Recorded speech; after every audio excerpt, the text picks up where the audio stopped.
to get my other devices up. So that's what we're doing here. So give me a minute to make sure we are also on YouTube horizontal, TikTok, and Instagram. So we will be live on all platforms once again today. You already see what's behind me on the monitor. I dare say it, but I know I'm gonna get torn new one today, but it does appear as if Trump seems to just keep on winning. And we're going to talk about that today. So give me a moment to get my devices going. We should be on air in a minute or so, but yeah, just the mere title of it is probably going to piss off a few folks, but I can't deny the fact that the guy is winning. So we're going to talk about that. And we're going to ask the simple question is, why does he keep on winning? What is he doing? All right. What's allowing him to continue to win? All right. For some reason, my tablet, okay, is behind. That's what's happening. It's not letting me put in what I want to put in. Apologize to you folks that are waiting because I'm trying to get my other device going, and it was off for a little bit of time. So when you first turn these devices on, they're cycling through all kinds of shit, and it takes them a minute. So give me about 30 seconds. Like I said, we should be on the air momentarily with the show, but we're going to be talking about why it does appear that Trump simply can't stop winning. He just keeps on winning. And why is that? I think I got everything going on where I need to be done here. Make sure I got my advanced settings correct. Yeah. So I'll go ahead and start this up, and we should be on with the show now. Let's see here. All right. So that's there. Shit, neither here nor there. I think I just fucked something up. Yeah, something screwed up here. Okay, give me a moment. God damn it. I thought I had fixed everything. YouTube can be really temperamental. Let's see what happens here. Yeah, give me a minute. I gotta reset YouTube. It just does some weird shit. All right, okay. I think YouTube is good now. We'll find out. The YouTube horizontal is what we're trying to get going. All right, we're good. Appreciate you folks that have been waiting while I was screwing around with my YouTube horizontal. Okay, so we'll go ahead and start the show in 3, 2, 1. What up, folks? Once again, it is indeed your boy Tim, the handsome liberal. I'm still chuckling as I'm always fidgeting with some of my cameras, some of my devices. So we got everything going. You already see what's on the monitor behind me. Now, that is a clip from election night, President Trump defeating Kamala Harris in the 2024 election, but it's still relevant. It's still relevant. Obviously, Kamala Harris has now been placed in the ash heap of history. She is no longer a political concern, but regardless of anything about Kamala Harris, Trump does seem to continue to win. And what I want to talk to you guys about today, or better yet, I want to ask you folks, why is that? Some folks are suggesting that Trump is damn near everything from Adolf to some sort of an evil dictator, yet he keeps winning. Is it possible that maybe his detractors are simply getting him wrong? Or is there something else nefarious at play? Now, I did a post yesterday, and I continued it today, in which I took a personal beating myself. Now, I basically said that Trump is getting some things done. Look, at the end of the day, I can be critical of either side of the aisle, but I make it clear. I like to give credit where credit is due. I call balls and strikes no matter who the hell is pitching. If Trump screws up, I'm going to say he screwed up. If he does something that is successful, I'm going to say that too. I'm going to say that too. This is not a show where we run from a mindset of, even if he cured cancer, we'd find some bullshit to criticize. No, we would give him credit for curing cancer. I'm going to bring up the tariffs. I'm going to start off right away with the tariffs. Now, he threatened to impose tariffs on 3 different nations. Appreciate the hat and mustache, Jessica. Yeah! Starting the program off right. Thank you, Jessica. So, starting out with the tariffs, he threatened to impose tariffs on Mexico, China, and Canada. He had a list of demands that he wanted, and that was what he was going to impose the tariffs, because if he didn't get his demands met, he would impose the tariffs. Well, out of the 3 countries, 2 of them appear to have met his demands. Now, I'm going to tell you, for me, this is Trump getting shit done. Whether you like what he's doing or not, he is fulfilling his promises. His key complaint was that Mexico was not doing enough to secure the southern border. And another promise was that Canada was also not doing enough to secure the northern border. And he stated that if they didn't step up their game, he would impose tariffs on all of their domestic goods, all of their products coming into America. Now, keep in mind, is whether you like this or not, Trump has both of these nations by the short and curlies, for lack of a better term. We purchase far more from both Canada and Mexico than they purchase from us. I think it's about a 20-to-1 difference, meaning that Mexico and Canada exports 20 times more goods to us than we export to them. I believe it's a really bad trade imbalance. 20, the numbers are somewhere around in there, but the point I'm making is this.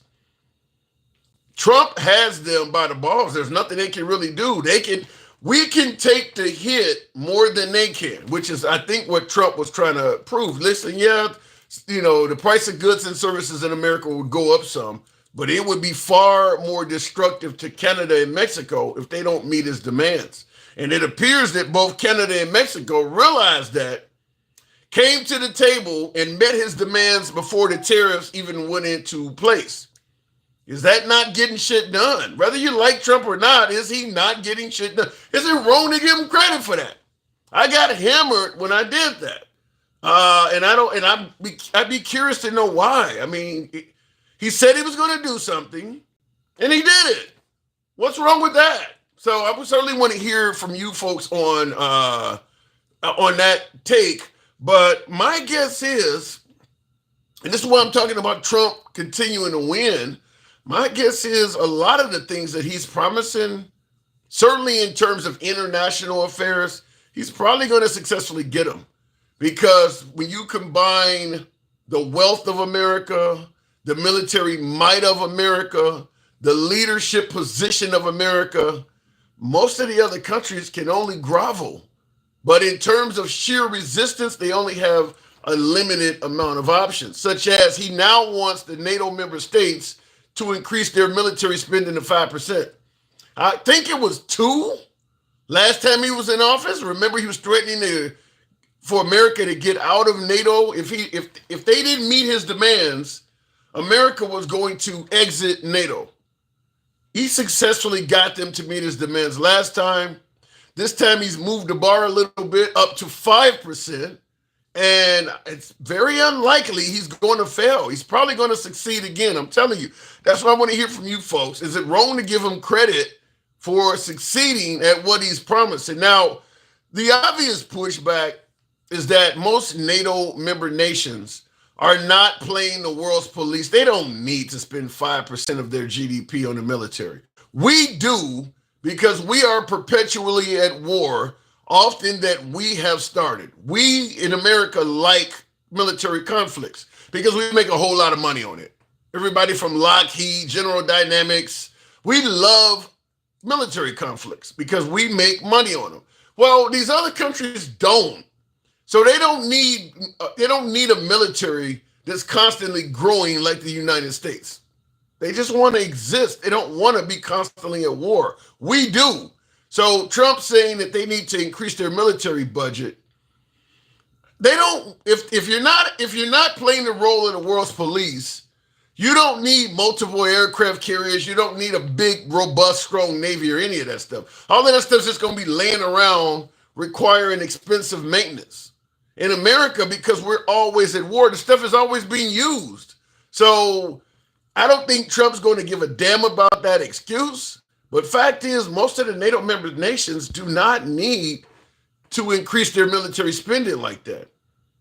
America does because it's constantly at war. But we're going to talk about that. In addition to that, Trump wants to abolish the Department of Education. Whoa.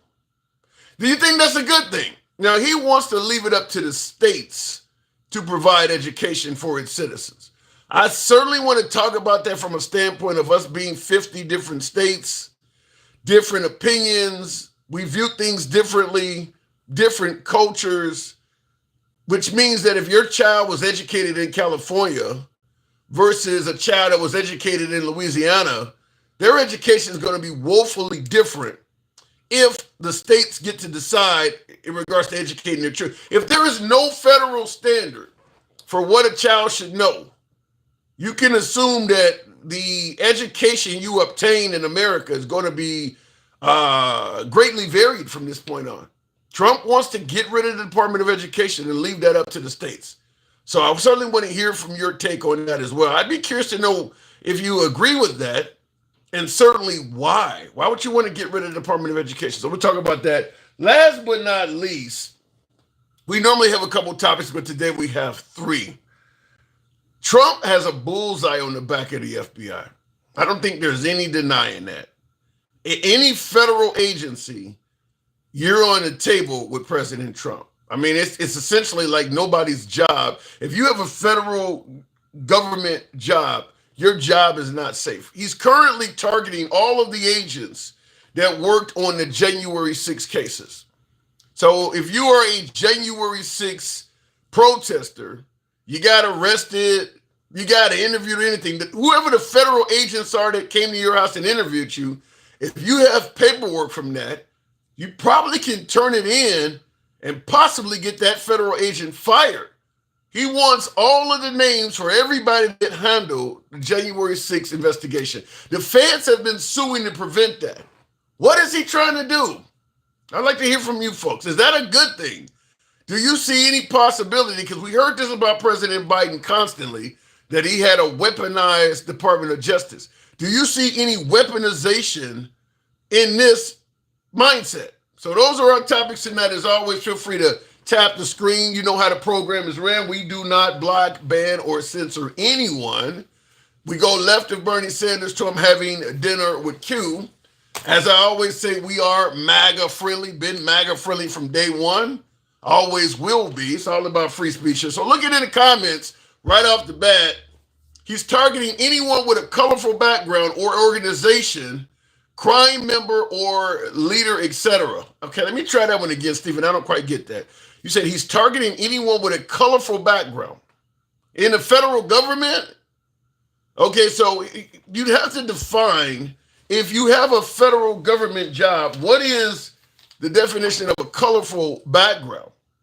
Organization, crime member, or leader? Yeah, I'm kind of drawing a blank on the rest of your statement there, Stephen. So looking in the comments before we go to the first caller, I don't know what I hit there, but we'll start it out with Sherbert on Instagram. And by the way, folks, if you want to know how to call in, you can either go on TikTok or Instagram. The handsome liver on both platforms as well. We'll see if it brings up Sherbert. Give it a moment there. Don't know what I hit, but yeah, do you see any signs of the government being weaponized? Now, I tried to bring up my viewer. Don't know if it's coming up or not. We'll give it one more shot. Otherwise, we'll have to move on. Sherbert, I don't know if you're trying to come through or not, but it's not letting me. So having said that, we'll have to move on with Stick Darula. Good evening, Stick. Welcome to the program. Can you hear me? Yeah, I can hear you. Okay. So the whole getting rid of the Department of Education, what say you? It's in Project 2025. We kept telling people, that it was aligned with his presidency. Mm-hmm. And here we are. Here we are. Can anything good come out of this though? Is there? I mean, how would he explain it? I mean, he's obviously denying Project 2025. So what would be an explanation for doing this? The explanation is nothing, but he wants. Okay, so his base is really already where he wants them to be, right? What do you mean? But now explain it. What do you mean? They're believing every word he says. He throws something out there, and then he puts his ear to the ground. If they bite, they bite. If they don't, he kind of moves to the next extreme thing. Well, shit. What has he ever said where his base didn't bite? Exactly. So that's my point. That's my point. He has them. Remember, my preparatory, phrase was he already has them where he wants them, right? But their kids are the ones that he needs them to vote him back in and or help change the law to the point of, he needs them done. No, I'm sorry, Tim. There's no other way to say it. He needs them done. Wait a minute. So they can be the next generation to keep him in 3 and 4 terms, because they think he's such a great man, Does any of this fall on the liberals, though? I mean, because most of the stuff that people are criticizing Trump for, he promised to do it before getting elected, and he still won. Is it possible that he only got in this position because the liberals made such bad candidates? No. It's because, again, his base, his extreme MAGA, his just MAGA period, they make excuses for him. He's just a bad child that goes home and tells his mom and dad, hey, check this out. They're just picking on me. They're just making fun of me. And, I just lash back out. Where in actuality, if they were there at the school or if they had a camera at the school, they would see he's the main person walking around the classroom, bullying, taking people's snacks and doing all the stuff that he ain't supposed to be doing. But is it really that shocking that Trump is somewhat of a bully? I mean, wasn't he already kind of known for doing that before winning the re-election? I mean, yeah, but again, he has his base where he wants them. He has the older generation, the ones that can already vote, even the younger generation that can already vote. He has them where he wants them in the sense of the white T-man. And he's trying to bring back the structure of a 1940s, 50s style nuclear white family. So this is but you can't. Elon Musk. You're making it sound like you're making it sound like he wanted to make racism great again or something like that. But how do you explain all of those Hispanic votes? The Hispanic vote is like this. A lot of them are Catholic and or Christian. So they align right along with the Republicans, including the Cubans, because they're the men of the house. They're the ones that work. The women, they take care of the kids in the household. So that's what they want. That's what they're trying to do. The woman, she should be dumb as hell but pretty as hell. So, but they wouldn't do that. They wouldn't do that if he was a racist. So this would mean that he's likely not. He's not a racist. Must be then. If the Cubans and the Hispanics saw the patriarchy in him, but not the racism, is it possible because he's not a racist? Well, a lot of Cubans and the lighter Hispanics think they're Caucasian. So I'm just being honest, especially the Cubans in Miami. I'm here in Tampa, and the Cubans here in Tampa are different than the ones in Miami. Yeah. So it's just where you're at. You can either see it or you can't see it. MAGA has never seen it. MAGA, only thing they see is his bright skin, and they're happy that they can put out the persona that he's a strong, stern man and he's doing everything for America, but he's not including other people that were here first or that owned the land before, it was taken. Wait, Native Americans? Native Americans and Mexicans. Yeah, but what? I mean, even Joe Biden, wait, hold on. Even Joe Biden wasn't running a campaign on looking out for Native Americans, was he? Hey, listen, I'm not saying he should run on looking out for Native Americans, but he shouldn't attack them. He shouldn't try to force people off their land. He shouldn't tell people, "Yeah, I know you got over here and you trying to claim asylum, but you're not a citizen, so I can get rid of you. I can deport you back." You know, I mean, wait. He's not talking about deporting Native Americans, though.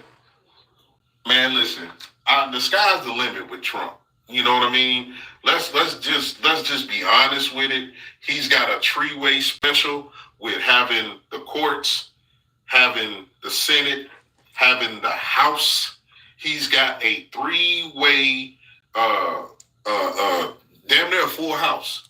You believe, but you believe, and Big Dog, appreciate the hat mustache there, Big Dog. Thanks for the support. You believe the Native Americans are on the table with Trump? Everybody's on the table. If you're not of the European descent, you on the table. You know, Elon Musk better just chill because he's an African American. He need to chill. He needs to chill. Oh my God! But he's a white guy, though. He's a white guy. Yeah, he's a white guy, but he need to chill. You know what I mean? That's all Trump got to, you DEI, homie. You know you DEI. Chill out. You better shut up. You know, technically you are right, though, because he's from South Africa. Technically, well, not technically, but officially, Elon Musk is an African American. That is correct. You'll never hear him claim it, though. Yeah. So that's my point. Yeah, you out here doing certain salutes and all of this stuff. And, then you trying to cover it up talking about, my heart. Okay, your heart. He was just saying his heart goes out to you. Yeah. Okay. Yeah, it does. That's what he was saying. And, Wait, what was he saying? Yeah, that's what he was saying. So let's not get it confused. Wow. That was on live TV. Everybody's seen it. We don't have to try to sugarcoat it. We don't have to have mega knees and try to translate it. He was giving his shots out the way that his people do. And now you mentioned Elon Musk and his African American heritage. Creed on YouTube says Elon Musk is definitely the smartest African American alive. How do you respond to that? What I would say was he might be right in the sense of he took somebody that basically had the center of the United States plus the South and a speckle of the North, right? Mm-hmm. He took somebody that won the hearts and minds of people that thought like him, that think that, the white sentiment of America is in decline and we got to get it back up. We're not having as many white babies. We got to get it up. And Elon Musk liked what he heard and he fell into it and he even put a lot of money into it. And, even him putting that money into it, he got a lot of it back. I mean, he's worth double what he was worth. Something, I would tell you this. If Elon Musk, because we generally judge somebody's intelligence, like, SAT scores or their IQ or whatever. I doubt if Elon Musk is the smartest African American out there. He's the richest, but I mean, you can find ways to get rich that have nothing to do with intelligence. I don't think he is the smartest African American out there. If you had to look at his IQ, I bet there's blacks that have a higher IQ. Listen, I'm not saying that it's not. But since he wanted to put the joke out there, I just went along with it. Okay. You feel me? Fair enough. Because at the end of the day, I could say Kanye is the smartest African American because he was at one time the richest African American. Right? Yeah. It's on the books that he was at one time the richest. Yeah, I did not know Kanye had got up to $6 billion. So 6.7. Let's get it right. Had passed Michael Jordan, Oprah Winfrey, and all of them. Wow. And couldn't stop talking shit. But no, he thought he was so smart, like Trump thinks he's so smart that he can say certain things and it won't hurt him. What is hurting? I think Trump is right though. What is hurting him at this point? He's on top of the world. What's hurting him at this point? Yeah. It ain't gonna be up. It's not gonna be a liberal or a Democrat or a left-leaning person or even somebody in the middle. It's gonna be an extreme right person that when Trump don't deliver, they're gonna do what they already tried to do twice. I don't think you're going to see Trump outside like that anymore. I think that that's over with. I think that he probably knows. No. Trump, he loves attention. I just want you to think about this. I just really want you to think about this. He almost got unalived, right? Okay. And his ears, supposedly, something happened with his ear, whatever the case may be. He keeps doing what he's doing, then another guy's found in the bushes. Yeah. So on the golf course, yeah. Again, he didn't stop moving. He didn't stop going out. He was campaigning still, though, Stick. I mean, it's different now. You don't need to do that. No, guess what? He has the manpower in the sense of now he's the president. He's the sole person that they're worried about. He's not a ex-president where his detail ain't, So wait a minute. Before I got to move it on, but you're telling me you think he is still going to leave himself out in the open exposed? All day, every day. Wow. He don't care.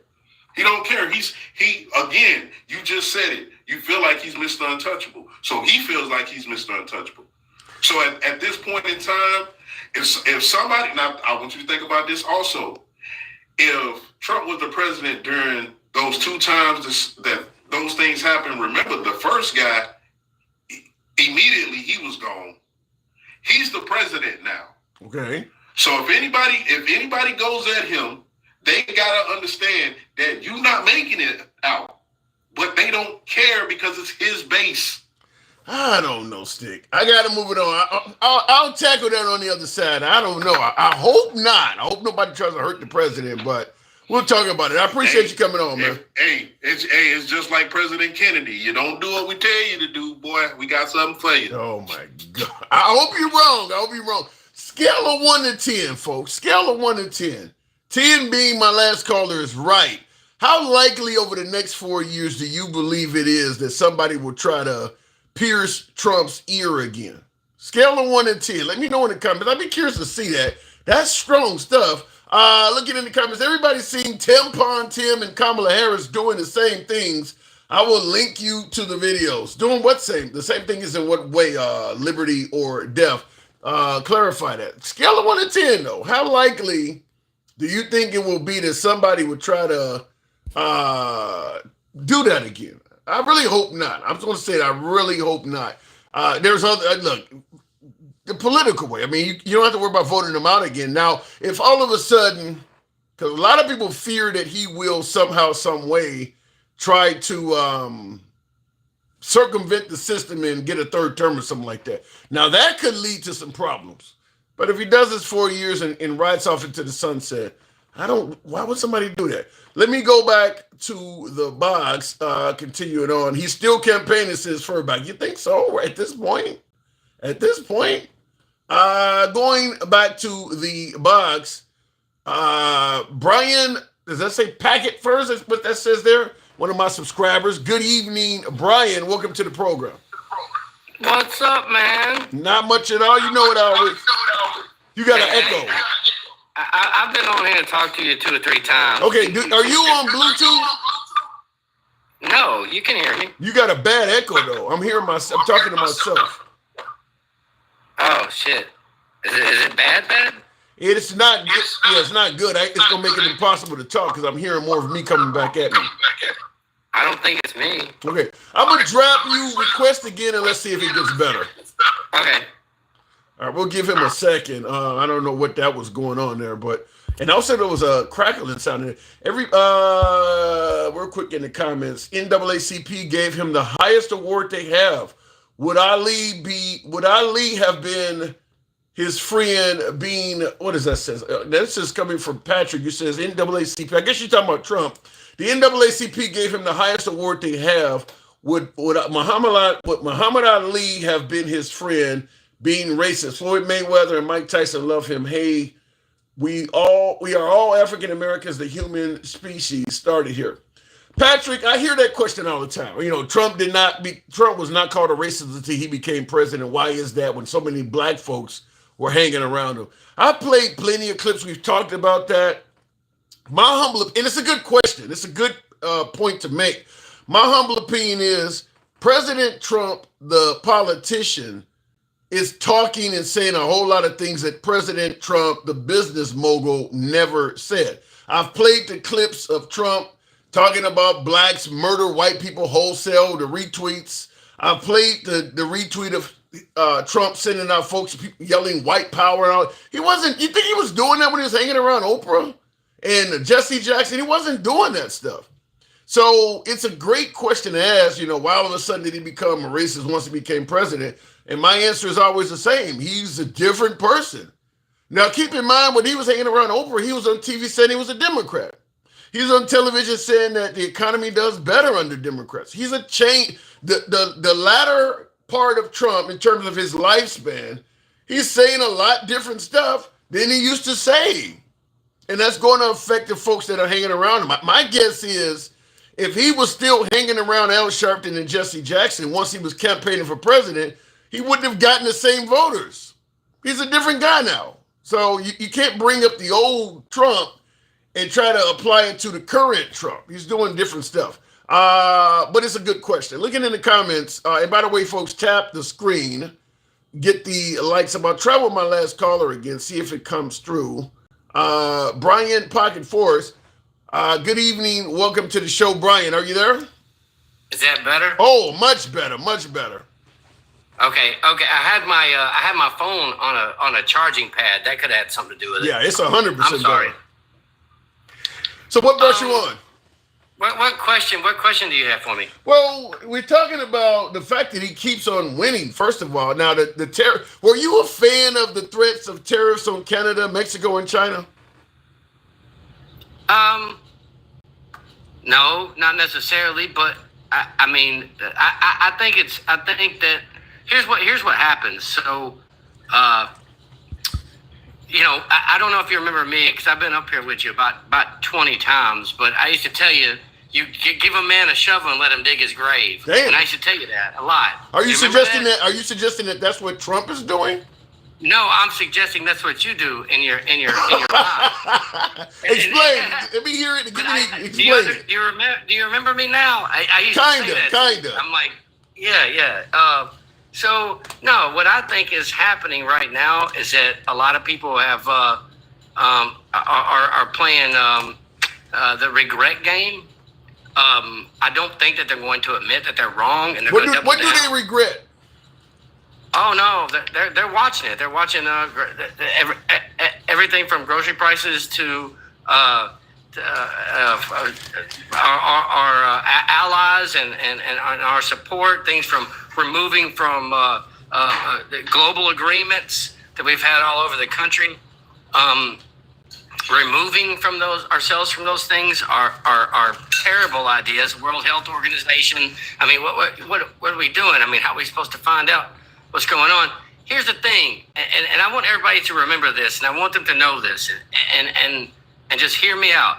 If I went into and I got in a car wreck in 1998, okay, and somebody woke me up today and told me that Donald Trump was the president of the United States, it would be the most shocking thing that anyone's ever heard in the history of news or media, period. In 1998, why do you say that?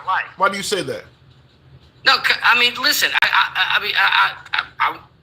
I'm educated, and we were taught in business school what not to do by studying Donald Trump. Wow. Yes, he was not. I mean, this dude's been a clown his entire life. This doesn't start now. It starts from redlining in the 70s and in the 80s, from his father, Fred. You know what I mean? Like, this shit goes on forever and ever. Not paying people for their work. Like, this dude is an inherently bad person. Like, I don't know how we get here, except that the American people are fed up. They wanted something different. They gave it a try. I think this time, man, the Democrats screwed up. In what way? And I'll tell you the way that they screwed up is that they didn't focus on the right things. Joe Biden didn't step down quick enough. He did not do that. They didn't give us another option besides Kamala. And I think Democrats didn't like Kamala. I don't think so. I think that they stepped to the side. They felt betrayed. Listen. I'll give you half on that. I don't think it was that the Democrats didn't like her. I think that she was not. There was nothing. She didn't feel genuine. They would certainly rather have had her than Trump. But yeah, she didn't come across as genuine. Well, here's what they did. Here's what they did, handsome. Here's what they did is they sat there like a bunch of fucking goobers, pardon my French, like a bunch of goobers, and told the American people that the American economy is in good condition. You know what I mean? Like, you can't do that. You're insulting the American people. I don't know. I'm not a Trump dude at all by any means, but you can't tell the American people that the economy is great when you're paying $400,000 for a house that used to cost $150,000, and the price of shit is astronomical. I mean, you cannot do that. You have to find a way to reword things, to restructure your campaign. This was a mass implosion by the Democratic Party. Wow. Because considering that they did that, both of them, the whole 4 years, it sounds like you're suggesting that they didn't have a chance. And by the way, folks, I didn't realize I didn't have the sub-only thing on. So folks who wanted to comment on TikTok, it's open now. So my apologies on that. But based on what you're saying, it sounds like they didn't have a chance. Well, I mean, I guess they did have a chance. They just ran on the. You can't tell, because here's the thing: is that I'm a okay, pretty well-to-do white guy, right? Mm-hmm. So for me, going to the grocery store isn't that big a deal, and I recognize that the American economy was doing very well, and it was. The American economy is good. Now, whatever's going on behind the scenes, as far as like the capitalistic structure inside of our companies, things like that, that's terrible. But you can't tell the American people as a politician that prices are good and it's great. Right. You know what I mean? So you think Biden did a bad job then, a poor job? God, yes. I don't think he necessarily did a bad job. I think they ran a bad campaign. You can't say that. You know what I mean? They were not honest with the American people. No. Well, no. I think that they were being honest, but what I'm saying is they weren't being genuine, to a sense of they weren't being sincere and understanding the fact that mainstream America was hurting.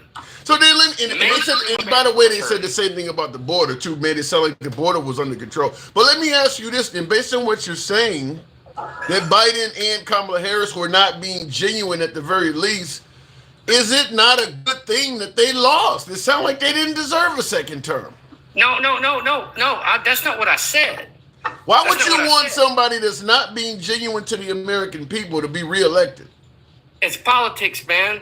And what I'm saying is that you cannot go on national television when shit and prices are so high and you can't get control of it and tell people that the economy is good, because most people don't have $250,000 in IRAs. But now, did my shit go absolutely berserk? Sure, but I'm just saying that when the price of bread, you can't say that. Yeah, but like Azergian in the comments says, so he's saying lie to us. That's what it does sound like you're saying, is that you're admitting Kamala Harris and Biden were not being totally straightforward, but you're also saying they should have won re-election? Let me ask you this.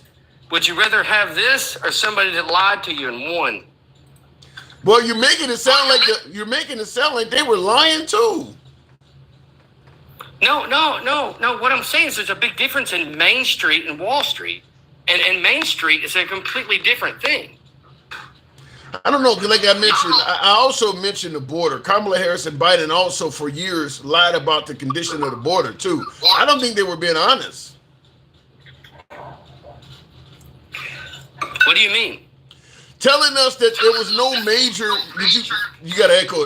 You just did something again. You got to echo all of a sudden. I shouldn't have. Okay. We'll see if it. Yeah, you got to echo. Did you move around or something? No, I'm good, I think. I don't know, but the echo came back. We'll give it a quick minute here, but is it okay? No, it's still there. So okay. Well, I'll have to move it on because I don't want to. Like I said, I'm talking to myself, but they also lied and it made it sound like the border was not that bad for quite a while. You know what? Here's the thing: is that Donald Trump is the king of making problems and then solving them. He's good at that. You know what I mean? Like he creates problems and then he solves them. I don't think that the Democratic Party was being necessarily deceptive to Americans, but at the same time, they weren't saying the right things to get someone elected. They just ran a bad campaign. You can't have Kamala Harris sitting in front of the media and in front of, on 60 Minutes or wherever the hell she was, saying that the prices are good. That the American economy. There's more to it. There's more to it, Brian. They also said that Biden was not in cognitive decline either. I mean, that's another lie they were telling. Well, I told you that he should have left a long time ago. I said that's how I started this conversation. Right. All right. Fair enough. I'm gonna have to move it on because there's some cracking and echoing. But I mean, based on what you're saying, I know you don't favor Trump, but you are admitting that they didn't make real good candidates themselves. No, right now, I blame the Liberal Party more than I do the Republicans. Absolutely. They could have put anybody in the world and ran a different campaign than what they did, and they didn't do it. They showed up like a bunch of dumbasses, like liberals do.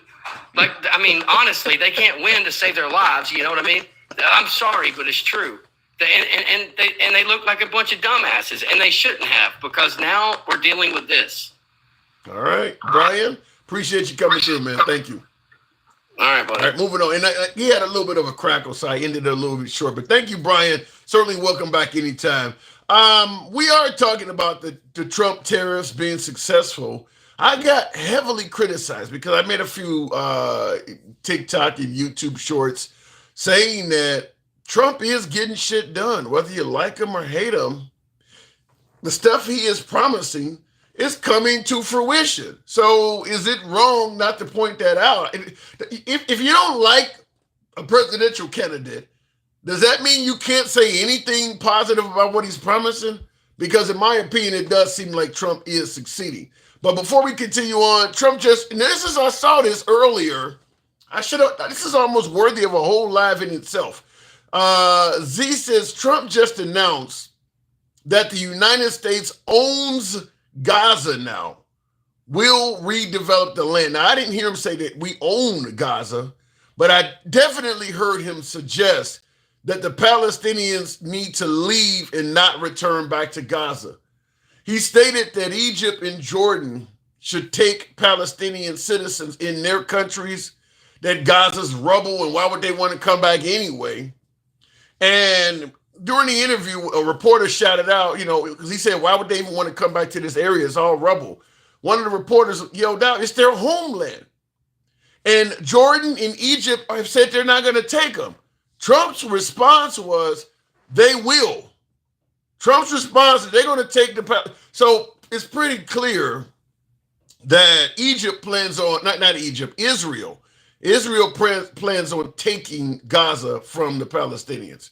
If somehow, some way, Trump and Benjamin Netanyahu, who just met not long ago on television, if some of you folks have probably seen it, but if some way, somehow they get the Palestinians to leave Gaza, who do you think is going to swallow up that land? Who do you think is going to put settlements and colonize that land? Israel. Israel's going to take that land over. So it does sound like Israel is on a land grab, and they're going to take over all of Gaza, probably the West Bank too, all of that. So the Palestinians will officially cease to exist in terms of a nation.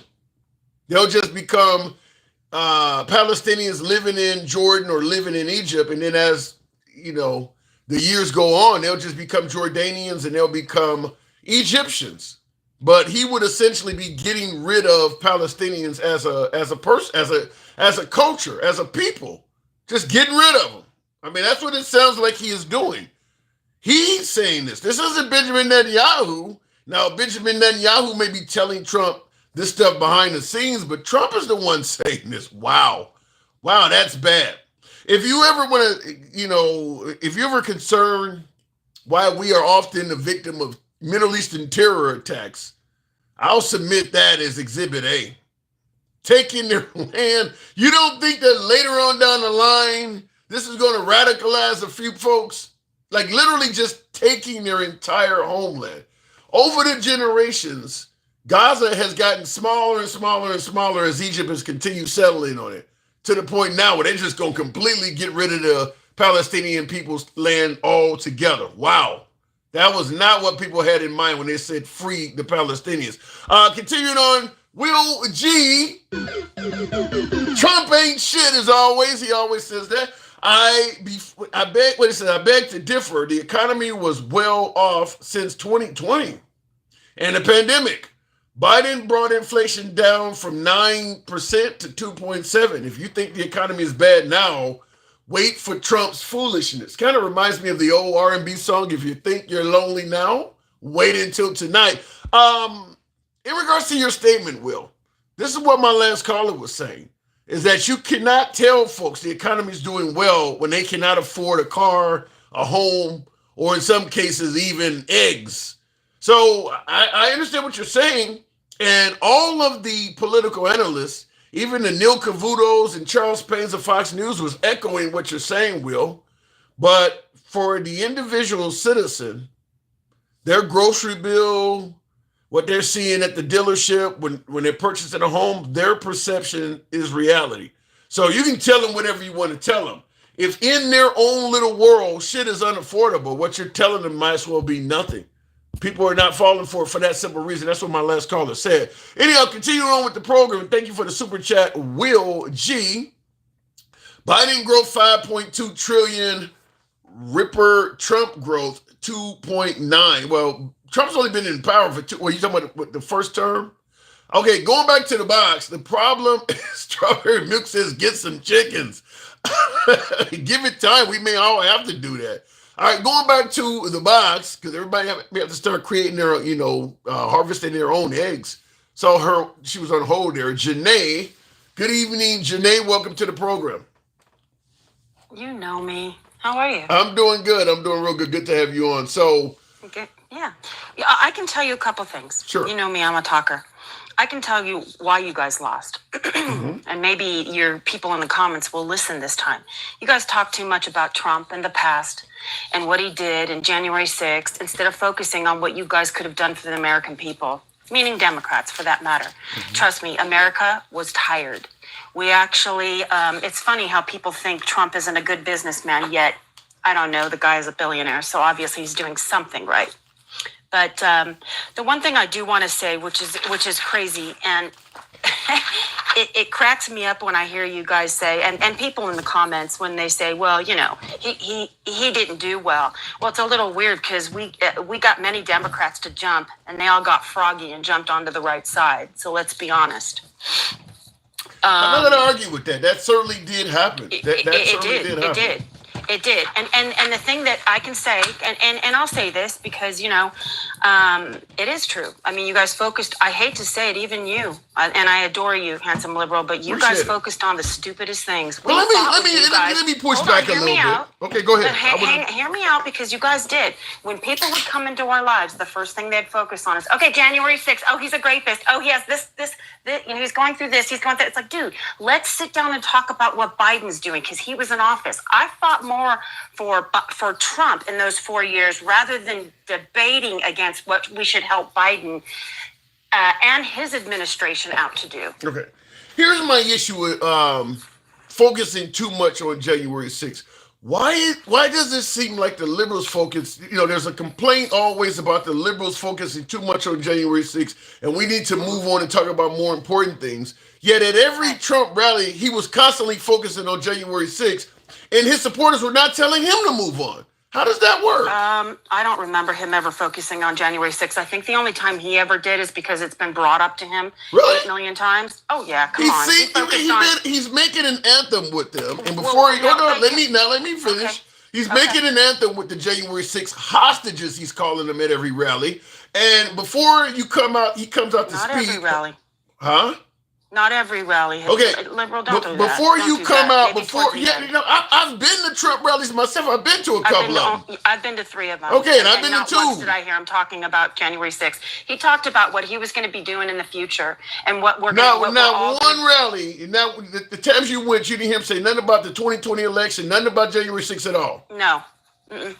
I heard maybe the only time that January 6th was ever brought up is the fact that I knew that he was going to pardon people because that was his goal, because he should have a long time ago. I wish someone would have definitely taken, especially the ones that walked in there. See, now we're focusing back on January 6th. See, this is stupid. This is what you guys, look what we're doing. But think about what you're saying, though. You're saying that we should not focus. Hold on. I agree with you. Hold on. Let's have a conversation. The direction we're going as Trump supporters. Wouldn't you much rather hear that than us focus on January 6th? Yeah, but let me tell you what I'm trying to explain to you why it's happening, though. Now, what we should have been focusing on is the border and the price of eggs is what we should have been focusing on. But notice that Trump has been in office now 2 weeks and 2 days, I believe it is. Damn, I'm actually taking count. He's been in it 2 weeks and 2 days. Right. He's passed a couple hundred executive orders. Nothing dealing with the price of eggs. Everything dealing with January 6th. Hold on. You know better than that. Wait, no. I didn't get my point now. Hold on. You're not. Okay, go ahead. He's passed for everything you say. Okay, he's passed nothing dealing with the price of eggs. He's passed several things dealing with January 6th. Even today, they're still demanding all the names of the federal agents that handled January 6th. So when we say we should have moved on.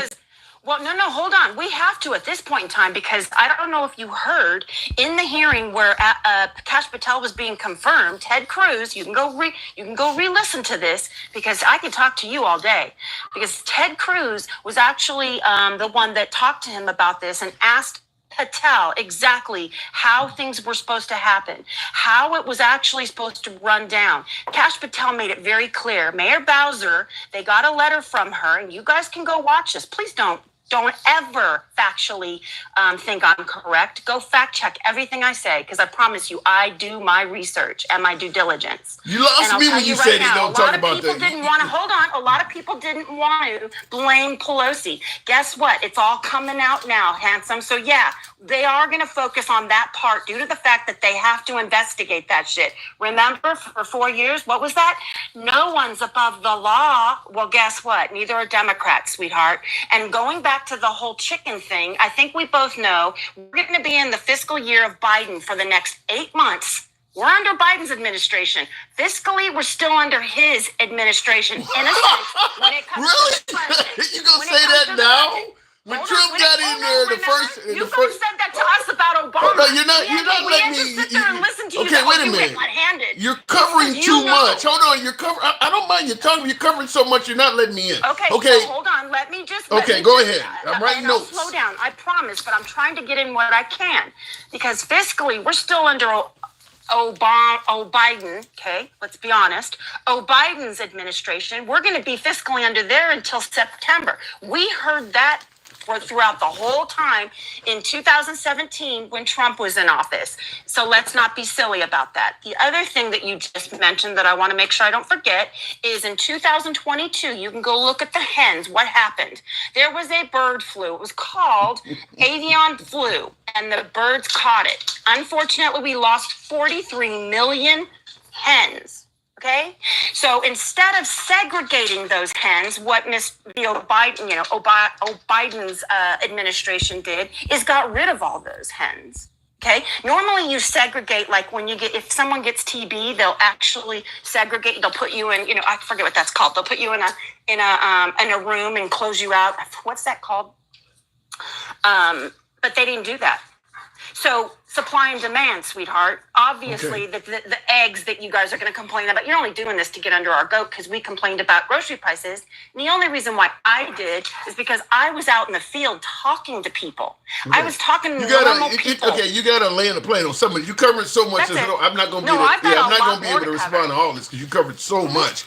But I will say, in regards to, you said January 6th, America was tired. like I said, as far as I'm concerned, you and I have a difference of opinion. I've watched a lot of Trump speeches, and he never stopped talking about January 6th. You have a difference of opinion on that he wasn't doing it. Okay, so of course. You're entitled to your opinion. So if the presidential candidate is constantly talking about the 2020 election in January 6th, people are going to talk about it too. And he's constantly been talking about he like you said, he promised to pardon them. He's been saying that from day one. He's constantly been saying that. So he spoke on January 6th and the folks that are in jail in the 2020 election far more than you saying he did. Also, you talked about the first 8 months we're under Biden's economy.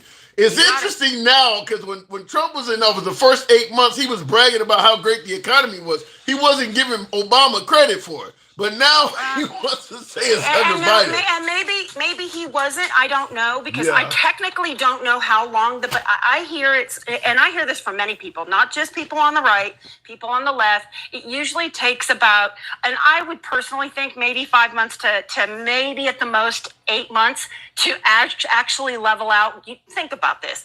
Some of those EOs he wrote at the end are not going to actually come into play.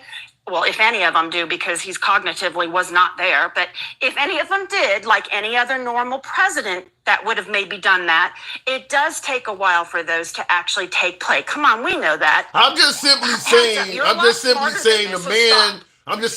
the man did not give Obama credit for those first 8 months. He did not do that. I'm not his wife, or I would have told him to give Obama credit, but I'm not his wife. Also, another thing, there's another one. You just mentioned the bird flu. He didn't give Biden credit for that either. It's avian flu. Whatever it is. He did not give Biden. We were blaming Biden for the price of eggs, and we were not talking about a flu was around or avian or whatever the hell you're talking about. I think the reason why he didn't give him credit is I wouldn't have given him credit either because, like I said, instead of segregating the birds that had the flu, he got rid of 43 million birds, okay? He didn't have to do that. You don't have to do that.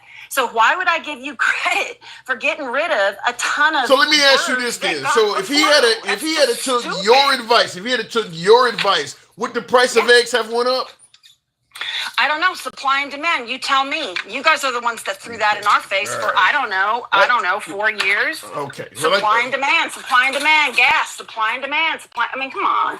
It goes both ways. But the thing about me is I'm very fair. I'll be the first one to say there's probably about 30 Republicans, and I don't call them rhinos because I don't believe in that. I just think they're idiots and they're horrible people. But I'll tell you right now, I want them out. Have wanted them out for a long time. There are shady people in politics, and politicians have proven it to us year after year. Come on. And you see Trump suggesting he won the 2020 election. You don't see no shadiness in that? See, where I don't see shadiness in that, hear me out when I say this, because I don't want you to take my words and flip them around. When you have America and Americans talking and saying something just wasn't right, I don't know. And now it could have been COVID. I want to move on from this stupid conversation because I'm tired of it. But it could have been COVID. It could have been anything, but it was not. He didn't say it wasn't right. 74 million people did not feel good. Janae, he didn't say it wasn't right. He said he won by a landslide. Okay, well, maybe, but what can I do about this? See, this is the thing. Listen to me, handsome. When I go out and I get in my car, I back my car up. That's the only time I ever drive backwards. I am not, my dad used to tell me this, Janae, because I used to say, but what about Aaron? My brother used to do things. Well, he did this yesterday. Okay, well, that was yesterday. I can't help what happened 6 months ago. I can't help what happened. That's the only time you drive backwards yet. We got everything from rolling back Roe v. Wade to rolling Black History Month. You don't think we're going backwards at all right now? Not even a little bit? You want me to show you? Did you see his hold on. That's funny that you say that about Black History Month. Did you see his proclamation? He didn't do anything to Black History Month. If anything, he propped up Black History Month. You obviously see that's funny. How? Handsome. You should check your resources. How did he do that? If you could put me, hold on. If you could put me on the big screen, I have the proclamation, and I'll show you exactly. What is your definition? He can't do anything. What is your definition of propping up? He actually. Hold on one second. Hang on one second. I'll show you. Okay. It's I'm a gonna proclamation. give her a couple more minutes, folks. I know she's over a little bit. I want to see what her definition of No, propping look up at your Black numbers. History They Month went is. up immensely because people hate me. Trust me. They went Why up would they? immensely. You seem so because lovable. People hate me. You seem so lovable. No, I'm not. I can't stand y'all.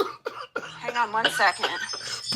Trump propped up Black History Month. I'm dying to see what this is. Oh, he sure did. Proclamation. It's really easy to see. Hold on 1 second, because I have it. I have so much stuff. What is your definition of propping up? I'm really curious. No. I said proclamation. I never said propped up. I said proclamation. I heard what a propped up. proclamation is? Do you know what proclamation is? That ain't what I heard you say. I just said proclamation. I don't know where you got. Okay, give me what you got. Give me what you got. Wait, hang on 1 second, because I have it. It's right. Is this it? Hold on, because I've got so many. No, hang on. Just give me a moment. All right, real quick in the comments. Trump trying to jail U.S. citizens in El Salvador now, says KD Sir. That is true. They're going to be sending MS-13 members to a very awful place, apparently, in El Salvador. I think Americans going to be for that, but it sounds like it's inhumane. Who did that? Trump doesn't have the power to do that. Tell these people to shut the hell up. You realize how much shit Trump has no power to go say, hey, by the way, these guys are going to go to this prison. Yeah, he actually has does. No power to do that. What they do after they deport them, he has no say in what they're going to do. Stop it. Give me what you got. I could talk to you for hours, but I got other folks. But give me what you got. Hold on. Damn, where did I put it? And I will say this, Trump. There are folks that their home country is refusing to take them back, and Trump said, well, they have to go somewhere. El Salvador says we have a prison that we'll take them and put them in. Trump is okay with sending them to El Salvador, and he's been advised they're going to go to prison when they get there. That's what's happening that you said he can't do. They're going to end up in an El Salvadorian prison. Can you find it? Okay, I don't know if she went on pause or not, but I'm going to have to move it on. Hang on. I'll come back with okay. it. It is. All you have to do is, if you guys want, go look up, because obviously I have it. I've got my dog at my back door. I'll tell you right now, and then I've got to get ready. But I'll tell you right now, it is, all you have to do is go in and say Trump's proclamation for February Black History Month. Do it. Go look it up.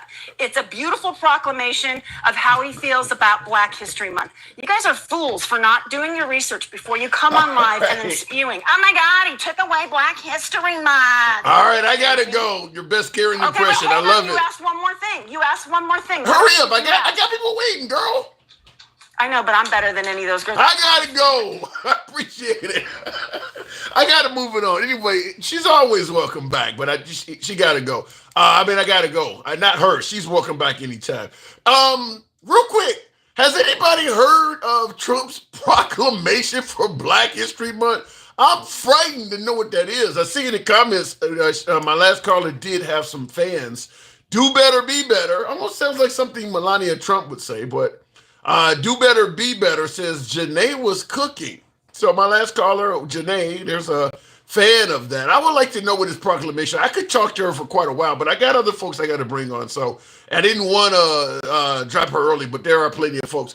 And maybe somebody could come on here and tell me what that proclamation was. In regards to, before we go to the next caller, what KO Surge said, that is actually true. Trump trying to jail U.S. Well, I don't know about U.S. citizens in El Salvador. I don't know if he's going to do it to U.S. citizens, but El Salvador has made it clear that they're willing to take immigrants that are deported from here, MS-13 in particular, that are not from El Salvador.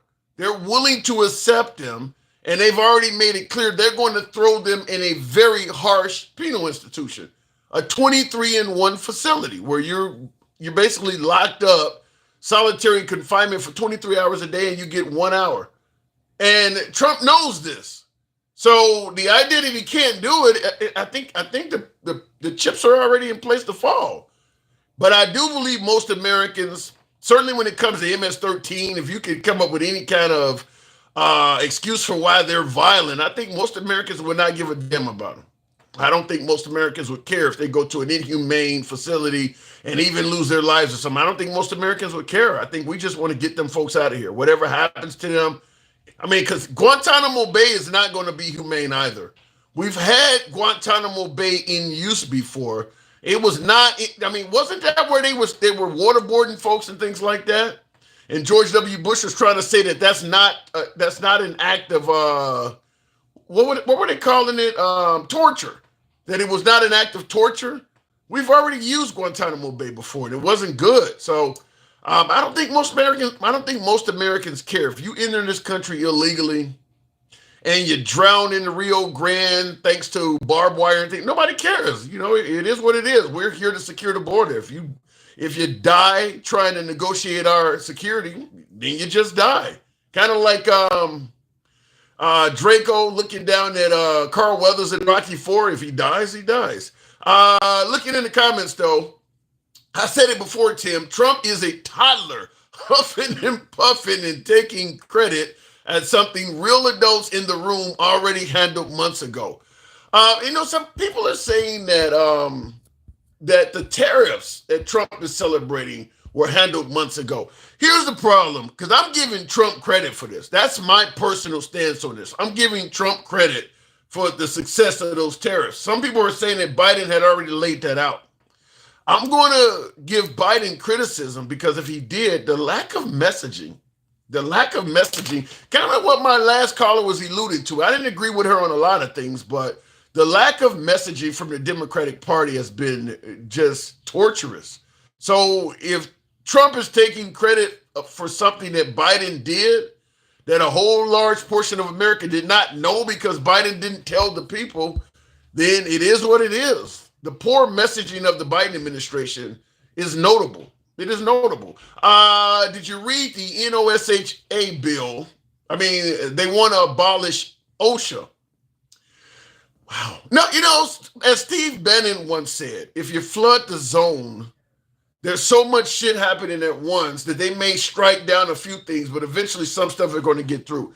There is so many things, and Steve Bannon is correct. That's what the Trump administration is doing. There's so much shit coming through. You can't read all of this stuff unless you have no day job, unless you're walking around like, or David Muir or somebody, or if you're into politics, you have nothing else on your schedule, you could do it, but it's impossible. They're doing. I mean, he's been in office for 2 weeks and 2 days, and he's literally signed hundreds of executive orders. There's just no, and that's it. In the executive orders is in addition to all the controversial shit he's also said or promised. There's no way to keep up with all this stuff. It's moving too fast. So he is flooding the zone, and it's difficult to stop it all or to even address it all. So no, I have not heard that they want to abolish OSHA, but I believe, and I've said this a few times on the program, if you are a federal employee of any three-letter organization out there, now you said OSHA, that's 4 letters, but you get the point. EPA, CDC, FDC, ATF, anything. If you are a federal employee of any 3-letter organization in existence, your job is on the table. It is as simple as that. Your job is on the table. You are not safe anywhere. So it doesn't surprise me that they want to get rid of OSHA. It would not. I mean, also too, OSHA is a thorn in the side of big business, and Trump is obviously favorable to big business. So yeah, it wouldn't surprise me if they want to do that. Hand OSHA rights back over to the states or something crazy like that, like they're doing with the Board of Education. Will G says the only reason why Trump is rich is because of the loopholes in the tax code and constant stiffing of workers and services in different locations. It's got to be more than that, Will. I mean, okay, if he's using loopholes in the tax code, that saves you from paying taxes, but you're not making money from that. Stiffing workers, you can save some money from that, but that's not going to make you wealthy. There's got to be more to it for the guy to be a billionaire. There's more to it than that. But obviously, if you don't pay taxes and you stiff your labor, then you'll make even more money faster. But there's got to be more to it than that. Not to mention the constant rug pull of the snake oil Trump sales. He's good at the snake oil stuff. I get that. The gym shoes, the mug shots, the Bibles. It's the golden shower, not a golden age for MAGA. Not if you ask them. MAGA thinks they're doing really good right now, but Will G ends it off once again. Says MAGA ain't shit. All right, before we continue on, I did want to respond to it. Still got a couple more super chats. And again, you can't proclaim something while you bash it at the same time in the form of DEI. That's a great point. My last caller suggested that Trump is proclaiming Black Lives Matter and all this. If you're getting rid of DEI and affirmative action and all of that while proclaiming it doesn't make sense. It does not, and I don't think you're going to find many folks in the Black community that are going to agree with what my last caller was saying, is that Trump loves Black Lives Matter. Loves Black History Month and all of that. I don't think you're going to find many civil rights leaders or prominent African Americans that are going to agree with that. Chances are, if you hear someone suggesting that Trump is proclaiming Black History Month and being favorable of it, that person is probably not going to be Black that's saying that. That's just my opinion. Trump and Elon Musk are making funds, are taking. Juniper Roberts says Trump and Elon Musk are taking the funds for kids' cancer research. Now that's just satanic. I have not heard that. But if that is true, that is horrible. Taking the funds for kids' cancer research? Why would he do that? Trump proclaimed Black History Month every year in his first term. It don't mean a damn thing. Yeah, I guess you'd have to also ask, what is the value of him proclaiming it? All right, going back to the box. I'm going to ask you folks to tap the screen. Get the likes on up if we can. I haven't asked that all day. 20,000, we can certainly do that. You know how the program is ran. We don't block, ban, or censor. We'll give it a go with Jeremy, one of my subscribers. I always get a subscriber's first dig. Jeremy, good evening. Jeremy. Good evening. Hey, how are you? I'm doing good. Now you're MAGA, obviously. We know you're obviously MAGA, but do you? You got something on in the background, a television or something? No, that's better. Okay, so sorry. Go ahead and ask your question again. Now, this whole notion that Trump is proclaiming Black history. Have you heard anything about any of this stuff? I mean, it wasn't the actual topic, but have you heard anything about any of this? I haven't. Honestly, no, Tim. I haven't. I haven't heard a whole lot about that. Okay, you favor him getting rid of DEI in every corner he can find it? Yes, I absolutely do, because like when people say all the presidents were DEI, like the early ones that were all white. Mm-hmm. I have to say, yeah, because it was just as racist back then as it is now. You think that right now it's just as racist in 2025 as it was in 1925? No, I'm saying the policy of DEI is just as racist now as it was back when it wasn't called DEI. It was called being a white, rich landowner. I don't know. I understand where you're coming from, but in 1925, it was impossible for any African American to get the job. In 2025, I don't see white people being completely banned from anything. Give me a career field where if you are white, you are 100% banned from getting a job in that field. Because that's how it was in 1925. I wouldn't say you were completely banned in 1920, and I don't think you are completely banned today. But you were heavily favored. In 1925, you're saying that African Americans were not completely banned? Not completely banned, but they were definitely not favored. Really? So if I wanted to be the police chief, I wasn't completely banned from doing that. If I wanted to be the mayor of Boston, I was not completely banned. It was very unlikely that you would get that position, but being a cop on some level would probably be possible. Maybe even a sergeant, and like the higher levels of police stuff, the less likely it would be. But you'd probably be able to get a job as a cop. And yes, and guess you want to know why I know that? Yeah, because the Irish were hated just as much, sometimes even more than black people. Really? So there's like a whole history of Jim Crow laws for the Irish. Oh, there were.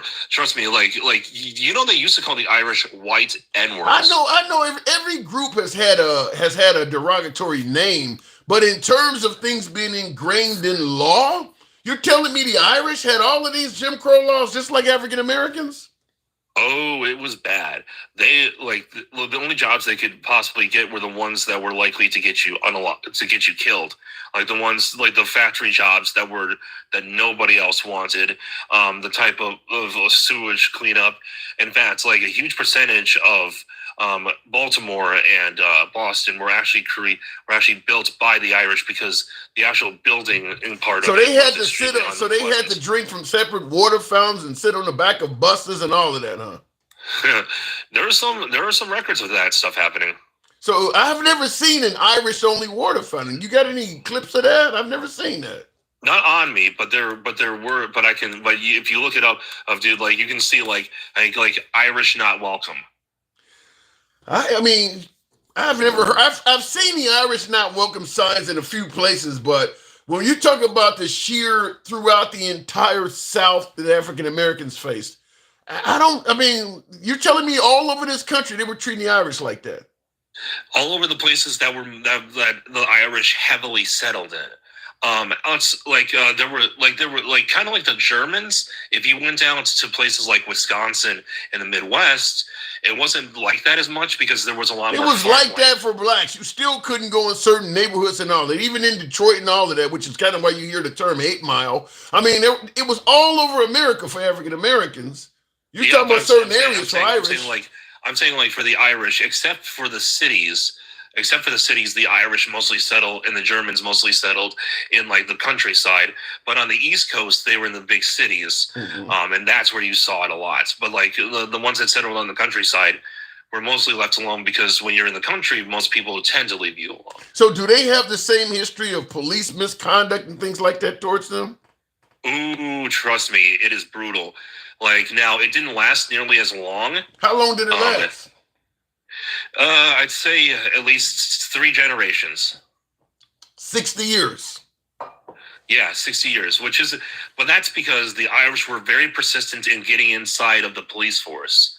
So they were originally getting abused and beaten by cops, but over time, as they got low-level police positions, and they would constantly take as many of those positions as possible and do all the and do as much. Was this happening in just a small area in America, or was it widespread? I'm not hearing a lot about Irish. There's a lot of Irish in Chicago. I didn't hear anything about their history being so violent. Oh, it was, but it was widespread. But here's the thing. It was only widespread in the places where they were heavily populated, because there were lots of places like on the West Coast where they weren't seen, or they were just mixed in with everybody else. So if you were Irish and you wanted to travel from Boston to, say, Cleveland, there would be a host of gas stations that would not let you stop there, and you couldn't stop it, because that's what the African Americans had the Green Book, because you had the Irish were getting treated like that. Trust me, if they heard the name O'Malley, they would tell you, get out or I'm going to shoot you.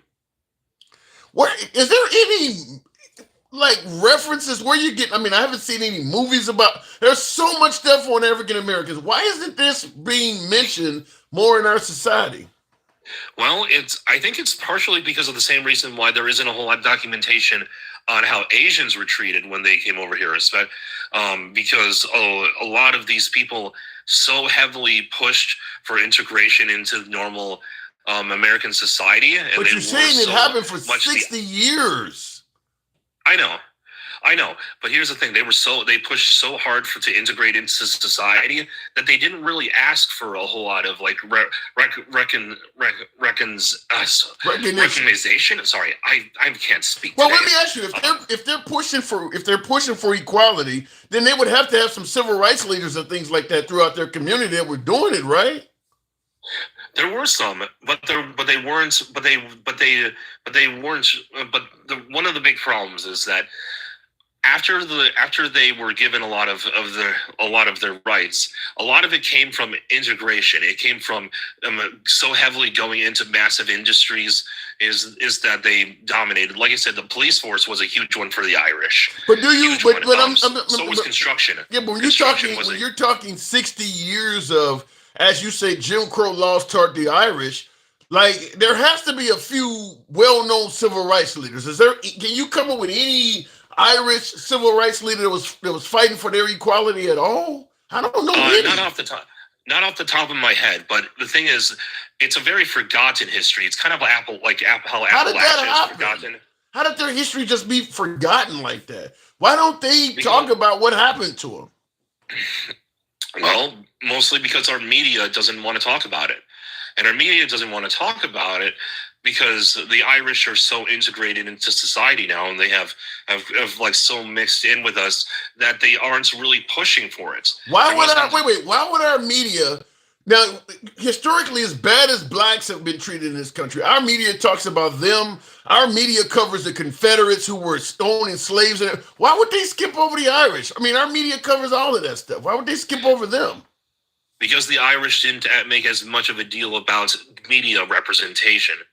That's the thing. The Irish, once they do that? Were a huge percentage of the police force, a huge percentage of the construction industry, a huge percentage of the agricultural industry, they just kind of silently went away with their protesting. So they just decided to just basically sweep 60 years of their own history under the rug. Yeah, because that's what their focus was for so many years, was just integration. The black community. No, I'm not. This is not me belittling the black community by any stretch of the imagination. I think they did a much better job of being rebellious and actually saying, "Hey, this is shit. You shouldn't treat us like this." And constantly, and I don't know if complaining about it is the right word, but constantly bringing it up. You know why I think they did that? You know why I think they did that? Because unlike the Irish, if the black community did not complain and keep fighting, they were not going to stop doing it to them. As you mentioned, the Irish were able to integrate because they have white skin. They were not going to let up on the black community. They were going to keep, if the black community did not fight for their freedom, they would still be doing that to them today. But the Irish by now would have blended in and been treated as equal. So the black community did not have a choice. Either you fight for your rights or you're going to continue living like this indefinitely. Yeah, well, there might be some level of truth to that. I'm sure later on it had at some level. So you think they would have finally just eased up on their own? I think it would have taken at least 10 or 12 generations to do so. But I think, I think the way history it went, yeah, you don't understand. Racism really does live way beyond. Go to Eastern Europe. There is tons of racism there, and they all look whites. They're all pale whites. Serbians do not get along with Bulgarians. Yeah, but that would be like on September 11 when everybody's yelling, "Never forget!" Somebody in the crowd saying, terrorism lives way beyond what happened in New York. That's not the topic. You're right, but bringing up something that happened in another country, when we talk, no matter what part of U.S. history we talk about, we rarely zoom out to what's going on in other nations. But for some reason, when we talk about slavery, something like that, people start bringing up, well, that happened in other nations. I mean, anything that happened in American history, whether it's the bombing of Japan there's always, it happens somewhere else too. We don't normally do that. Tim, the reason why I'm bringing that up is because I want you to know that when I say that, it might have taken 10 or 12 generations. That's a long time. If there wasn't a huge push for integration like there was with the Irish. That's why I'm saying it, because I'm saying you don't have to have different skin color in order for there to be prejudice. Think about the way Jews are treated. A lot of Jews in the United States to this day, a lot of them are Ashkenazi, and a lot of Ashkenazi Jews look very, very, very European whites. Yeah. But guess what? It's there is still a lot of anti-Semitism. Yeah, but still, when you look at the treatment of African Americans in America, not talking about what Adolf did, but in America, there is no group that has been treated as bad for as long. And the Native Americans got treated awful. There's no denying that. But because they went and stayed on their own reservation and was able to get their own governance to some degree, they didn't keep going on the reservation and fucking with them. The African Americans, unfortunately, were out about in society. So the length of time that it went on, there is no other group, probably other than the Native Americans, that have been abused for that sheer length of time. We've been abusing African Americans in this country at least at least if, and I'm being generous here, at least into the Civil Rights Act. Some folks would say certainly beyond 1964, but from 1776 to 1964, it's undeniable that, so when you say 10 to 12 generations, that's actually longer than that.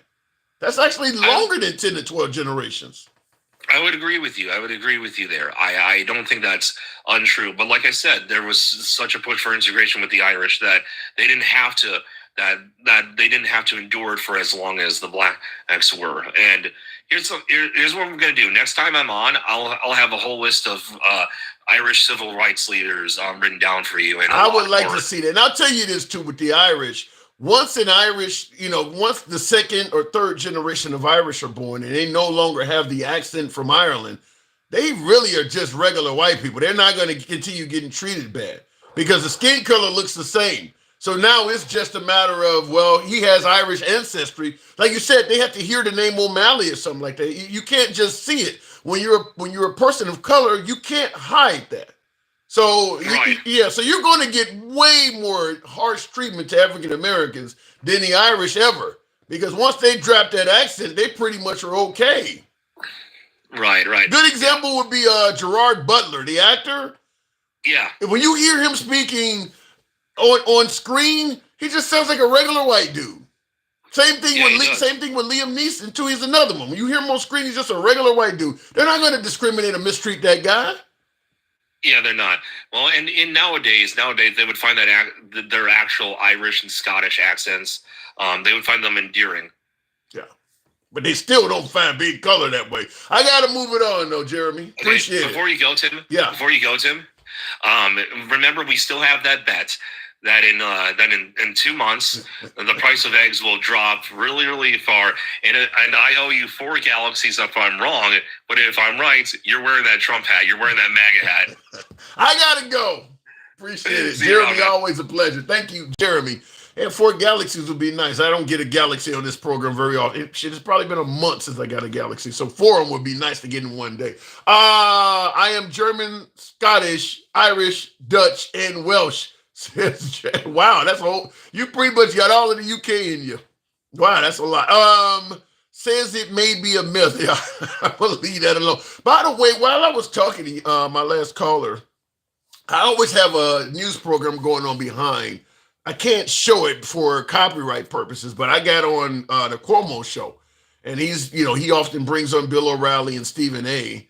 And they debate with each other. Well, they had a ticker at the bottom because I don't have the volume up, but it did say on there, Trump says we will own Gaza. Wow. You tell me, like I said, you tell me why we're always the victim of terrorism. That absolutely will result in something getting blown up that shouldn't. I mean, that's the definition of stealing somebody's land. That is the definition of stealing somebody's land. So America has no right at all to be talking about owning Gaza. The American president, I don't even think Netanyahu has the right to say it. And he was attacked on October 7th. Trump has no business at all talking about owning Gaza. No business at all being involved in that. That will likely get some people, for lack of a better term, unalived. No business at all to be saying something like that. Going back to the box. I mean, that's just terrible. Owning Gaza. So the Palestinians essentially now have no homeland with Trump saying it. And the Palestinian Americans who didn't vote for Kamala, this is what you got. That's a great point, Archangel. If you are, I wonder how many Palestinians though would have voted for. Probably very few voted for Trump. Most likely they sat the election out. But yeah, you're right. That's what you got. That is, you sit it out at your own peril. That's terrible, right? He has no business saying something like that at all. Real quick in the comments, I want to make sure I didn't miss the super chat. Negative. The Irish are assimilated to whiteness. The gaslight of MAGA is, I can't, like I said, if the only way the Irish are going to get mistreated is if they got a strong Irish accent. Once you come over here with that strong accent and you give birth to a child and that child learns to speak English in America, that discrimination is pretty much over with. That's it. I mean, it's not going to go on. As he said, what, 3 generations? I don't even think maybe, depending on if you really want to assimilate in America, you could make it go away faster. Because once you start speaking English and dressing like a typical American person, you're not going to be getting discriminated as an Irish. As an African American, that ain't gonna make a difference because they can still see your skin. Montgomery boycott 1955. Jewish Irish bias not as bad. Yeah, I can't see it. Only reason I can even see bringing it up is to try to somewhat downplay what happened to the African Americans, is to bring up these other groups of people. But I think any African American from slavery throughout the Jim Crow era would have definitely far more been welcoming of being Irish than being black. I mean, any of those eras, Jim Crow, slavery, you name it, they would much rather have been an Irish than been treated like a black person. Because as an Irish, you're being shunned. As a black person, you're being held in captivity from birth. From birth. Literally, you got a 6-month-old talking about this person is already a slave. So it is a huge difference. Will G says Mexico sent 14,000 troops in 2021, and Canada did what they said they were going to do in December as well before Trump took office. And that's what I said, the bad messaging. If that's the case, then the messaging of Biden is awful. It just needs to be better.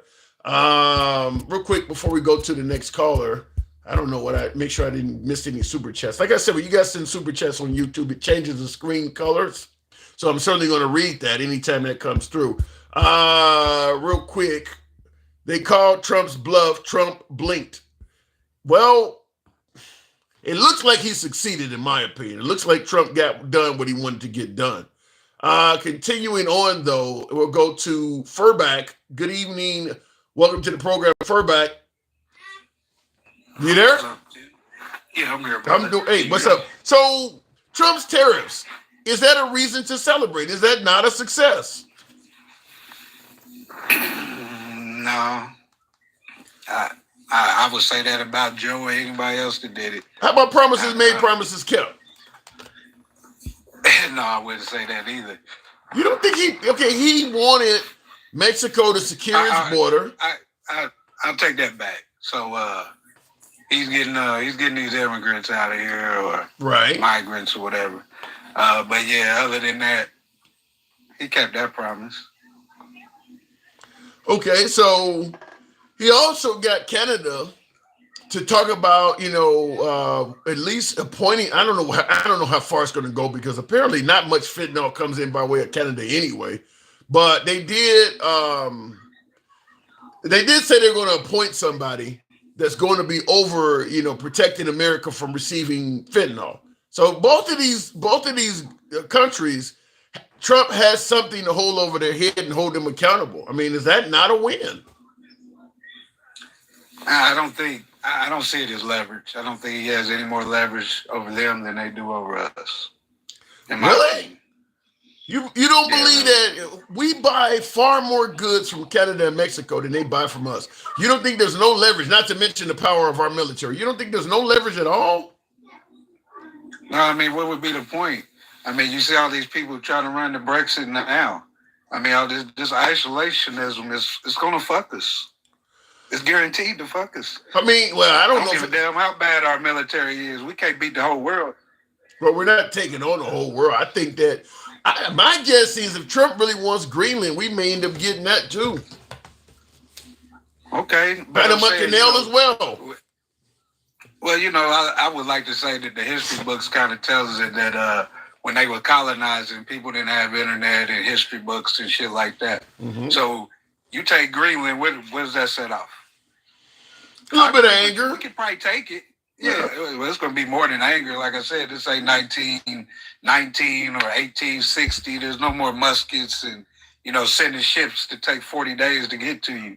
So, I mean, we're living in a different time. You can't step like that anymore, in my opinion. Well, to some degree, though, I think what he's doing is he's paying off or satisfying the leadership of some of these countries to get them to speak more favorably of him. Before you continue, Dennis Calhoun, appreciate that. Welcome to the Patriot level. Thank you, Dennis Calhoun. But I think that, yeah, he's going to anger a few people. I don't disagree with you there, Furback, but he's making this stuff happen. I mean, he may end up expanding the size of the United States. Is that not a benefit? That's not a benefit. I mean, okay. The expansion of the United States is probably how me and you got here. So that's what I'm saying. So like, and it was a benefit though. He took all the They took all the manpower from Africa. So look at the development of Africa compared to the United States. I guess the question is, who benefits though? Me and you, we're not going to benefit. Yeah, I don't like the way it came about, but we have benefited. I mean, we have benefited. I don't like I don't like to say that, but we did. We have in the sense that, you know, we'll get quote unquote have equal opportunities and this and that, which is quote unquote even fucking questionable. But you're just gonna when you impress people, you're just gonna create more problems. And nothing good is gonna come from colonizing, but more oppression. You know what I mean? And eventually, you're gonna look around and the people you oppress is bigger than the number that you started with to oppress them. Well, it could be. And I see in the comments, JJ says I sound just like MAGA with the excuses. I'm just simply saying. I know. Hey, brother. X-nay on the umpe. But I mean, let's just say, for instance, Trump does acquire Greenland. You don't see any benefits for America in that at all. I don't. I really don't. You know, I think we're living in a time where we need to have more allies than not. And I don't think that grants us any favor with people that's on the up and coming. I mean, I think he compromises our standing in the world as far as that. We definitely seem like we're for sale, and we definitely seem like we want to take over everything instead of just working with people. Yeah, I definitely agree with that. But I mean, I guess he thinks that he has enough power that he doesn't have to, do things diplomatically. He can do it by force. Well, you know, you heard the Eddie Murphy story. The story Charlie Murphy told on Dave Chappelle. You know, power's a hell of a drug, man. Yeah. And I mean, well, we got Elon Musk for that. So. Yeah, and that's another thing. You know, I wrote a couple notes down. I told you a while ago before he won that this guy can't pass a security clearance. And now he has fucking data of everybody's financial records. What the fuck are we doing, man? Do you think promoting Elon Musk to that position is going to come back to bite us? I think it already is. How? I mean, well, I think it already is because I think we're compromising. I think if you're in the know and you're on the outside looking in, there's a chink in the armor right there. Well, you got a fucking guy that's responsible for other world powers, satellite systems and shit like that. He's probably more of the president of the world, let alone Trump being the president of our country. Shit, you know, people have been talking about one world order for so damn long. I mean, are you trying to say Elon Musk is trying to attempt to do something similar? I think he might. I think this was the last piece. Unfortunately, I think this was the last piece. Now, I asked this question before, and I'm going to ask it again. I'll even ask you, you and I can hash this out, but I asked when I still had my settings wrong, so people couldn't respond in the chat. But I asked on a scale of 1 to 10, considering how controversial President Trump is with all these executive orders and certain groups and cultures that think he's targeting them, on a scale of 1 to 10, how likely do you believe over the next 4 years that somebody will attempt to pierce Trump's ear again? What do you think on that, Fur? Do you think that's likely or possible that may even happen at all? Yeah, I put 9 in the chat earlier. 9? Damn. Yeah. I was real close to saying 10, but yeah, 9. I mean, like I said, man, this man shows no constraint, no humbleness. He's never wrong. You know, even when, you know, the AI ear piercing happened, me generally, it was hard for me to feel any kind of remorse. What did you call it? I call it the AI ear piercing. That's what I call it. Are you trying to say it wasn't real? I don't know, man. Oh, I don't know what's real when it comes to him. You know what I mean? That's the bad thing about him. You don't know what's real. You know what I mean? Yeah, and I think he created that. I'm watching that. That looked like somebody really tried to take the man out. Yeah, and when I say, you know, I can get with the initial part of it, but, you know, I'm from a neighborhood where I've seen people shot. I've even some of them in front of me. Nobody gets up and, even near misses and be like, fight. Hey, motherfucker, you miss, motherfucker. I don't see that. That's not reality to me, bro. It happened on It happened at the end of Scarface. And they said action cut, and he played in another movie. Yeah, right. Yeah, that's a good point. Yeah, it is what it is. You know what I mean? So yeah, man, I don't know, man. I just think, I think I told you, it's cost benefit analysis, and I think a lot of people, voted, on one issues, and this is what you get when you hit that. You basically sold the house just to get a fucking piece of the grass. You know what I mean? So, damn, that's a hell of an analogy. Sold the house to get a piece of the grass. Yeah. Did we fuck up that bad? Did we fuck up that bad? Man, time will tell. We're a resilient country, but we're a young country. I think people forget that. Yeah. A lot of nations, if you listen to history, there was a lot of great nations out there, but it took the most, innocuous thing that you can see coming that took them down. You know what I mean? Yeah. So, I in my 47 years, I'm sure my elders will probably tell me like, ain't shit to worry about. We lived through the Great Depression. Speaking of the Great Depression, a lot of similarities to there and now was we had tariffs and we had a mass deportation. Well, for now, the tariffs are on hold, though. So Canada and Mexico apparently have decided to cooperate. So for now, the tariffs ain't going to happen. So Trump... Yeah, for now, though. But what I'm saying is, in this society, you see what the talk of it did to our money as far as the stock market. Yeah. So, so if you're talking about it with a guy like him that people like he's crazy enough to do it, that's not a good fucking thing.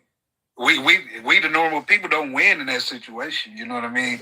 I got 4 kids, bro. My oldest is 30. My daughter's 27. I got a 5 and an 8-year-old. And my wife was telling me the other day. Your kids have got a 20-year gap in between them? Hey, pipe's still working, bro. Damn. But I say that to say that, damn. It's starting to hit me kind of because my wife was like, they go to school where there's a lot of Hispanics, and my son told me like more than 30 of his class is gone. Yeah. Kids are not coming to school. You know what I mean? I go through a little neighborhood that, got a few establishments that's always fucking full. I mean, and it didn't hit me until I'm like, where the fuck everybody at? And then Trump's here. Yeah, I've heard in Chicago there are neighborhoods like that, Hispanic neighborhoods that are vacant. People don't disappear and left and shit like that. I mean, it's literally like the Diary of Anne Frank all over the damn place right now. Because you got to assume people are doing that. Right now, people are hiding out in attics and living over garages and shit. There's probably Anne Franks everywhere right now. But to my point, what we was just talking about is that people thought, let's get them out of here, not knowing the effect it would have. It's going to cost us money. I get that. But go ahead. No, the thing is, Trump convinced folks that they were rapists and murderers. So, as his border czar said, you can't put a price on safety because he was asked like, can we afford to deport all these people? Or what it's going to do to the economy and people's bottom line? And he said, you can't put a price on safety. So, if you think that somebody is coming to rape and murder everybody. Yeah, we may have to be hurting financially for a while, but this is worth doing. People believe these folks are dangerous. So what happens when it's just us quote unquote good old Americans left and fucking eggs are $30 an egg, not even a fucking dozen. And people are still getting raped and murdered. Exactly. I don't know. Exactly. Yeah, I don't know. And I mean, you said, this new world order, one world order shit. Who's going to police us when everybody's fucking starving and desperate? Well, now you're going to wait. Well, Trump will be long gone by then. Now you're going into the Mad Max realm. But his damage will be done. You know what I'm saying? I mean, he'll be long and gone, but we'll still be reaping the benefits of his great presidency, so to speak. Well, you can't hate on the man for doing what he promised. It ain't like he promised what he was going to do. We stared it in the face and he got elected. We did not do anything to stop it because Kamala Harris sucked a little dick 40 years ago. So this is what we get. I mean, and I'm assuming that a lot of those people that felt that way would wish she was sucking dick on live TV at the Oval Office right now. I gotta go. Burback. You know it, brother. Peace. Appreciate it. Good talk as always, man. Thank you. All right, moving on with the program, and gonna ask that you guys tap the screen. Certainly do that. I haven't asked that for a minute.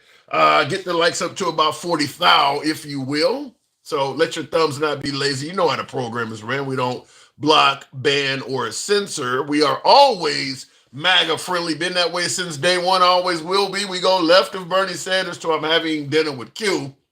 For you folks that may be new to the program, understand that we're here Monday through Friday. If you enjoy this type of content, a subscription on YouTube horizontal, YouTube vertical. You can follow the program on TikTok or Instagram Live. We're on all 4 platforms simultaneously right now, as with every broadcast. So if you enjoy this type of dialogue, feel free to follow or subscribe. That's your boy, says J Aviation. Well, he's everybody's boy right now because he is our commander-in-chief. Did you know our naval warships are too big to go through the Panama Canal? Trump is making a fuss for what?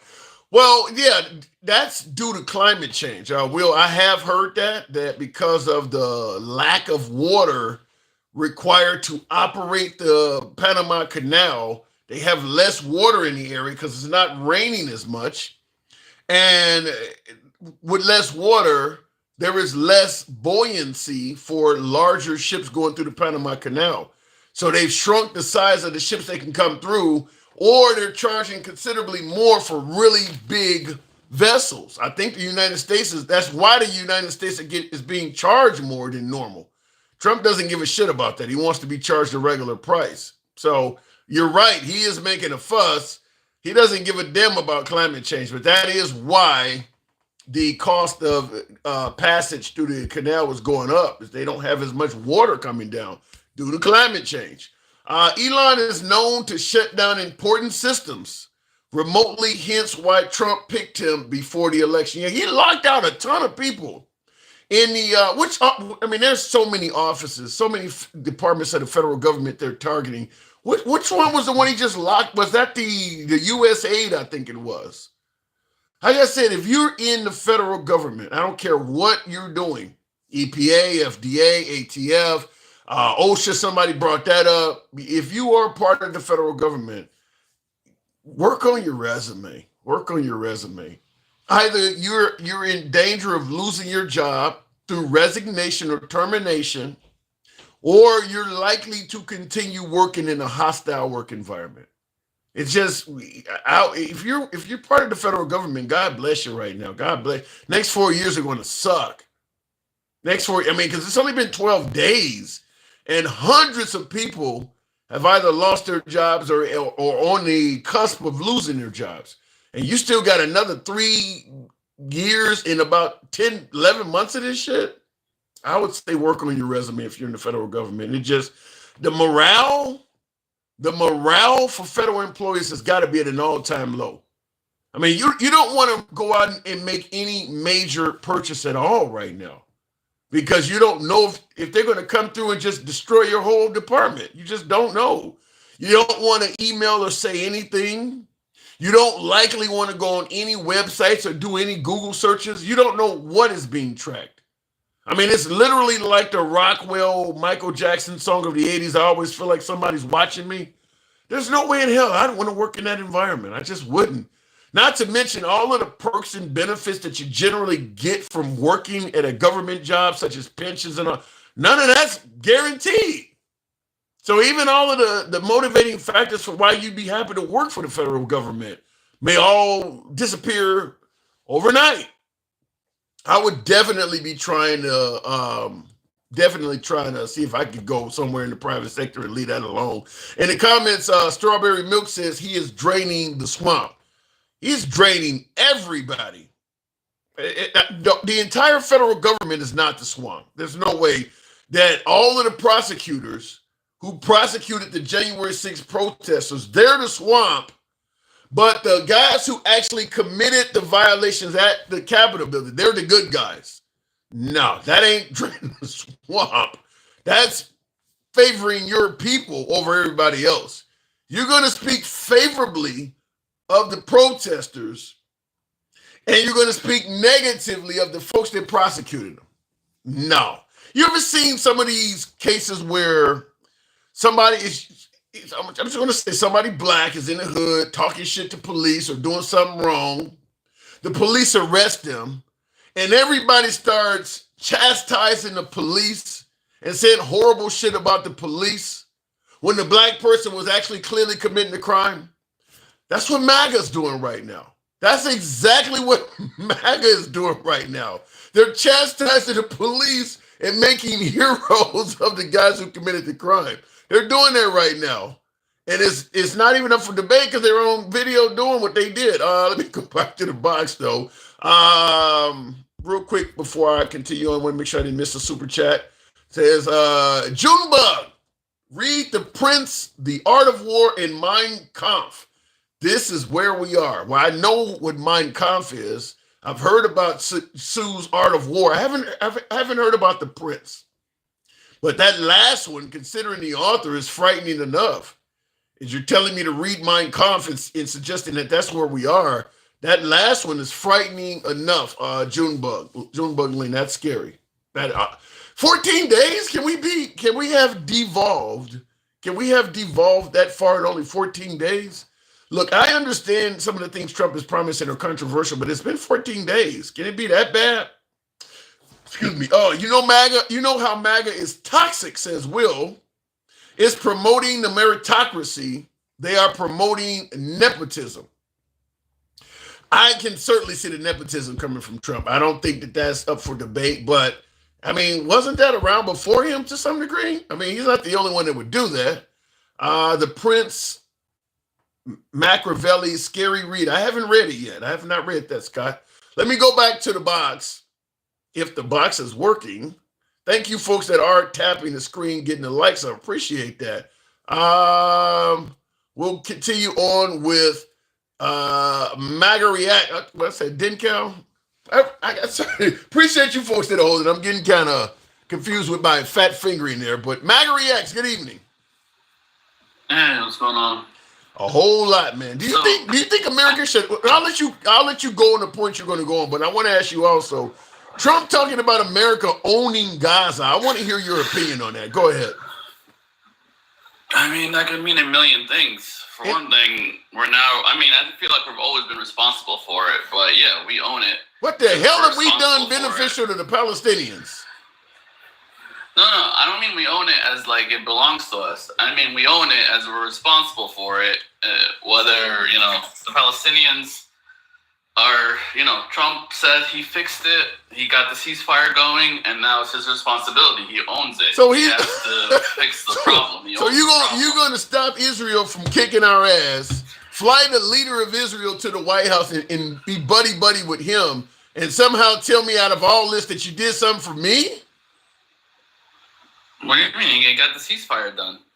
Yeah, he got the ceasefire done. Yeah, Israelis got a bunch of hostages released. Yeah, you decided to quit bombing land that you're about to own. That makes sense. I don't want to put a bunch of craters in the shit I'm about to steal from you. I don't know. I think he meant we own the problem. I don't think Trump wants Gaza. Why would he want it? It's just problems on top of problems. Okay. Although he owns the problems. He owns the whole situation. It's his situation. Whatever happened to getting us at this point too? Whatever happened to America first and getting us out of overseas conflicts? Well, he doesn't have that option, does he? Yeah, he does. Nobody's forcing him to get involved. A lot of Americans care about Gaza. No, I don't think any American that cares about Gaza wants Trump to make a statement like that. I think the statement is being misinterpreted. That's what I'm trying to say. What the hell do you think it means? Like I just said it, we own the problem. We are responsible for Gaza is what it means. So when he says that the Palestinians should not go back to Gaza, what does that mean to you? Well, it's the rubble. It has to be cleaned up and rebuilt before they can move it back in. Like I don't know. He said, wait.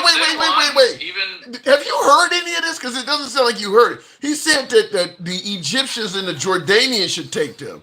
He's not talking about moving back in. He's not talking about going over there and fixing the place up and giving them a beautiful place to live. He's talking about the permanent removal. Well, they have to live somewhere while the place is rebuilt. And the way I thought they were going to do it is have them live in the south while they fix the north, and then slowly move them in the north. And then You think America, that does not want to send money to the Ukraine, is going to be okay with putting a bunch of money in repairing the Gaza Strip that was blown up with the weapons we gave them to do it with? Does that make sense? Well, we own the problem. That's why we have to do it. How do we? No, we don't own it. We don't own any of this. We do own it. How? Israel is our biggest ally. We paid for the weapon. There's a lot of people here that care about it. We want peace in the Middle East, and we tried forgetting about Palestine and just getting the peace done, but apparently you can't get peace in the Middle East without fixing Palestine first. Otherwise, you're going to get another October 7th or whatever. So you would be okay with America using our money, our tax dollars, to rebuild Gaza? I think that's going to happen. That ain't what I asked you. Yeah, if it means peace in the Middle East and no more terrorism, or because I'm Egyptian. Remember, that's my backyard. Okay, so well, because if they don't fix Palestine, guess what? They're gonna end up in Egypt one way or another, and they're gonna end up shooting the Christians before they shoot fellow Muslims, and all my family lives there. Yeah, I think some Christians are gonna get shot behind this for sure. Might even get blown up if you ask me. I think what he's doing sounds awful. I want you to hear this. I want to get your opinion on it. This is what we were just discussing. Look, the Gaza thing has not worked. It's never worked. And I feel very differently about Gaza than a lot of people. I think they should get a good, fresh, beautiful piece of land, and we get some people to put up the money to build it and make it nice and make it habitable and enjoyable. And I don't know how they could want to stay. It's a demolition site. It's a pure demolition site. If we could find the right piece of land or numerous pieces of land and build them some really nice places with plenty of money in the area, that's for sure. I think that would be a lot better than going back to Gaza, which has had just decades and decades of death. Well, one thing he is not saying when he says that it's been rubble and we've got it going back. That land's not going to stay vacant. I mean, yeah, Gaza's destroyed right now, but he's saying that because it's destroyed, they shouldn't want to go back. You think Israel's going to leave that land the way that it is, or you think they're going to colonize it and put settlements on it? I don't think Israel's going to touch it, because that would be just leave it in rubble for eternity. Well, no, I'm pretty sure we're going to end up paying to fix it. We'll probably get the Saudis to throw in some money, Egypt to throw in some money. Again, I think rebuilding isn't the problem. It's maintaining security. Like, I think there has to be a coalition of Egypt and the Saudis and Jordan to go in there and govern and secure the place. Well, how do you respond to some folks who might say it looks like you're taking their land, though? Well, that's why you have to have fellow Arabs do it, not us. We could pay for it, but in the end, we'll probably have to go in there and secure it ourselves, because you can't have the Israelis do it. And I don't understand how the best choice is to have fellow Arabs police themselves. And, he literally ran on getting us out of overseas conflicts. I'm not hearing that in anything you're saying. Well, I just said it. Fellow Arabs do it. Have the Egyptians, have the Jordanians, have the Saudis, have everybody in the area do an Arab coalition to govern and secure Gaza. I think that's the only way we're going to be able to do it. And so the Palestinians will live where? In Gaza, but they're going to live under the rule, I guess, of other Arabs. Something like that. They'll have to have other Arabs police them, because obviously Israel would trust that. And Israel would trust that. That is a big issue. I don't know if Israel would trust it. I think I'm with you on that one. I don't know if Israel would trust it. What you're talking about ain't gonna happen. I can tell you that. Well, I think what they're talking about is putting the Palestinians in some other country permanently, and that land being swallowed up by Israel. I think you're interpreting that one wrong. I don't think that's gonna happen. I believe what happened. It's not going to happen because people don't trust the Palestinians like that either, because I think they were I don't know the history 100%, but I think they let that Jordanians basically took in a bunch of Palestinians like that a long time ago. And Jordan went from being like a Christian country to a Muslim country. So they basically took over Jordan last time they Do did you something think like Israel's that, now Israel got attacked on October 7th? Do you think that their response is justified of what's been happening since October 7th? Or you think they went overboard? Oh, they went overboard. I can't imagine anyone's thinking they didn't go overboard. There's a lot of people that think they didn't go overboard. Particularly, I'm surprised you would say that as MAGA, because a lot of MAGA believe that the Palestinians fucked around and found out. Yeah, but you could still go overboard. I mean, they were justified, but they still went overboard. Can I tell you something? Yeah, what's October 6th used to be my favorite holiday growing up in Egypt. October 7th. And I never understood October 6th. Is it 6? Yeah, because there was a big. I never knew growing up what the holiday was about, and then finally, like 20 years later, I found out that it was a big defeat of basically a bunch of Arab countries, including Egypt, defeated Israel by surprising them on that day because it's one of their holidays. So it was a big victory against Israel. Now, which I didn't know, but that used to be my favorite holiday. That's like July 4th in Egypt, I think. Wow. And but they obviously tried to relive it that day. Well, again, they're just taking advantage of the Israeli holiday that's around that time. Yeah. Except that year it came on the 7th. Very. So now they claim that before that happened, that the Israelis were oppressing them, and it was essentially an open air prison before all of this happened. Do you believe the Israelis were oppressing them before the October attack? No, not really. Like, yes and no. No, they don't even have a country. No, not really. They have no passport. They are essentially stateless people in Gaza. They control nothing. Yeah. The Israelis control all the utilities, the fishing outside of their waters. They have no power at all. You don't see anything wrong with that. Well, no, because they're given a ton of money, and they want freedom. MAGA, they want freedom. They don't care about money. They want freedom. They are a people with no freedom. You're talking about money. They want freedom. I understand. I don't know. I don't have the solution to Middle East peace. So what do you want from me here? I just wanted an answer. All right. I got to move it on back. I don't know. Real quick. Go ahead. No, normally I would tell you, if Denka or any of these guys wanted to debate me, let's debate later on. But I don't think I spoke about anything today that would be worth debating them for. That's a good thing. It's a good thing. Go ahead. One last thing. Let us debate on the days when they're bringing my name up and they want to nitpick all the shit I'm saying. After you're done talking to them, bring me up and we'll debate each other. I think you should do that every now and then. You'll get a lot of audiences out of that. And then the only other thing I want to say is I find it very funny that all these people on the left are crying that, why are we deporting all these immigrants? We're going to lose our slave force. They want to keep them as slaves, is the way I hear it. I don't think it's necessarily. Our economy's going to go to shit. I think it's a lot more than that to it. I think the draconian treatment, calling them rapists and murderers, I think that in addition to the slave force point you're making, and I'm not totally disagreeing with that, but some of the language coming out about how awful and how dangerous they are, a lot of folks believe that that's not true. And the draconian treatment, like putting them on Guantanamo Bay and sending them to El Salvador and all this stuff, some of the treatment sound like it may be inhumane. They're complaining about that as well. That's the other thing. Guantanamo Bay is not it's a prison. It's as good as a prison can be, but the place itself isn't what was bad. It was the people there mistreating the prisoners is what was bad. But the actual place, I think, is just like any other prison. There's anything really bad about it other than being in the heat of Cuba. Right. And the people that are at Guantanamo Bay have been told that everybody I'm bringing you is a rapist and murderer. You're not going to get a lot of humane treatment.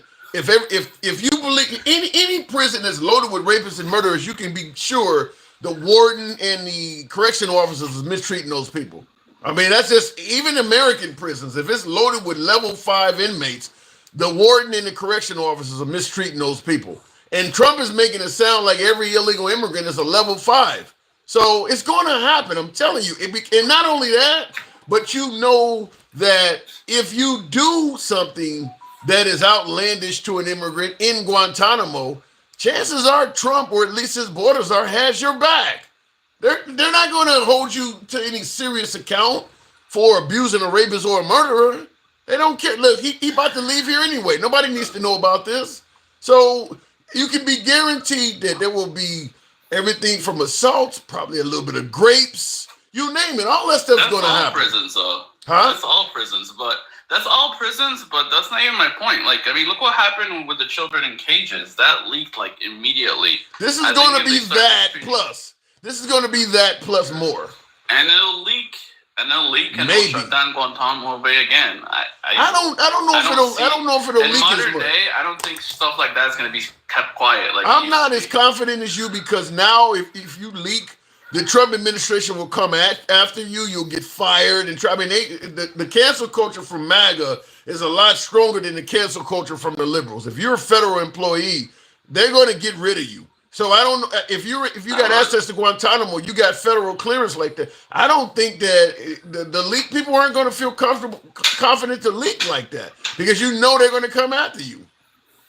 Yeah, but you forgot what happened last time. They had freaking AOC and all these congressmen constantly visiting the camps last time. I don't think that's going to happen this time. I don't think that's going to happen this time. No, it's political. They'll be stupid not to do it. It's political gold for them to go there. Wait. You say that how these people anytime Melania Trump can go down to check on kids being separated from families with a jacket on that says, "I don't even care," they've made it clear they don't give a fuck about these people. I mean, the first lady is wearing clothing that says, "I don't care," and you think that there's going to be some kind of sympathy or some kind of humane structure. I don't feel confident about that. I'll give you the last word. No, I'm not saying Trump is going to. I'm saying the Democrats are going to go down there and record, like, basically get this on camera to use it against Trump. If they're allowed to. If they are allowed to. They don't have to be. They can be denied access. Then they'll talk about that, and then they'll use that against Trump. I see it as a big win for them. If he mistreats the people there, or mistreats any of these immigrants, they're going to use it against him. So hopefully he's smart and he doesn't do anything like that on purpose. Good luck I'm sure with it'll that. still happen by accident because it's still prison. But if it's his fault in any way, the Democrats are going to call him out on it. And that's why we have Democrats. All right. Good luck with that. Thank you for MAGA. MAGA Reacts. Thanks for coming up. All right. And I will say, the reason I disagree with him is because now he's saying if Trump does something like that, people are going to be criticizing Trump and things. Does Trump look like he care about being criticized? He's being criticized now. He doesn't give a damn about that. That's just one more thing that the liberals can criticize him on. I don't think he cares about being criticized. I mean, he's on TV talking about owning Gaza. You know what I mean? So he's already being. I don't think he cares about getting criticized. Continuing on, make way for the Trump Tower golf course and resort in Gaza. He said level it and we will rebuild it. Yeah, and his son talked about it being beachfront property. That is possibly going to happen. It ain't going to go well for the Palestinians. Like what my last caller was saying, I don't believe that. Mike, what am I getting wrong? Oh, my God. First of all, they said that Donald Trump Jr. and Eric Jr. said that about Gaza in his first term. So they've been eyeing that property for years now. Wow. About developing and shit. All you got to do is go look it up. Let's get back to Janae or wherever the hell she was. This is my problem. This is my problem, Tim, in all seriousness. When I hear these white folks get on these panels and start telling us about, this damn proclamation. First of all, proclamations for most parts are just symbolic, right? It's not that he did anything different, but you can fill out a proclamation, but turn around and stop all of these acknowledgments of all of these Black History Month and Women's History Month in the federal government, because that's what he did. Mm-hmm. It doesn't excuse what he did. Now you're talking now for folks who don't know what he's talking about. He's talking about one of my earlier guests talked about Trump doesn't have a problem with Black History Month or any of this stuff because he issued a proclamation, and you're right. It doesn't have any meat behind it.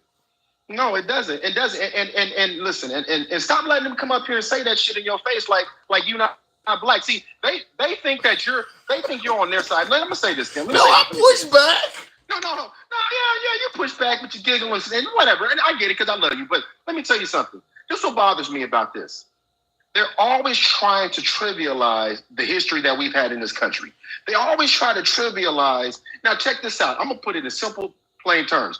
We've had Roots. We've had Amistad. We've had 12 Years a Slave. We've got all of these movies. And it doesn't matter. Remember the Titans? We've got all these movies that show. What about the Irish? What movies the Irish have? Well, shit. Most of the time they tearing up shit. But I'm gonna get there I'm gonna get there in a minute. But They always trivialize our history in this country. Can you name a movie where it showed white folks being oppressed like we were? No.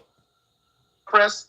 Not one. There's not a scene. There's not an episode of a TV sitcom. None of that shit. So when I hear them talking and trying to go, oh, he wrote this beautiful proclamation, what it tells me is you have no idea of what our experience has been in this country. So I would advise you to sit down and shut up because. But here's the problem, though, Mike, is that if Trump wants to get rid of the Department of Education and go back to the states, what my last guest is talking about, that kind of stuff you're complaining about, that will likely be taught to kids in some states.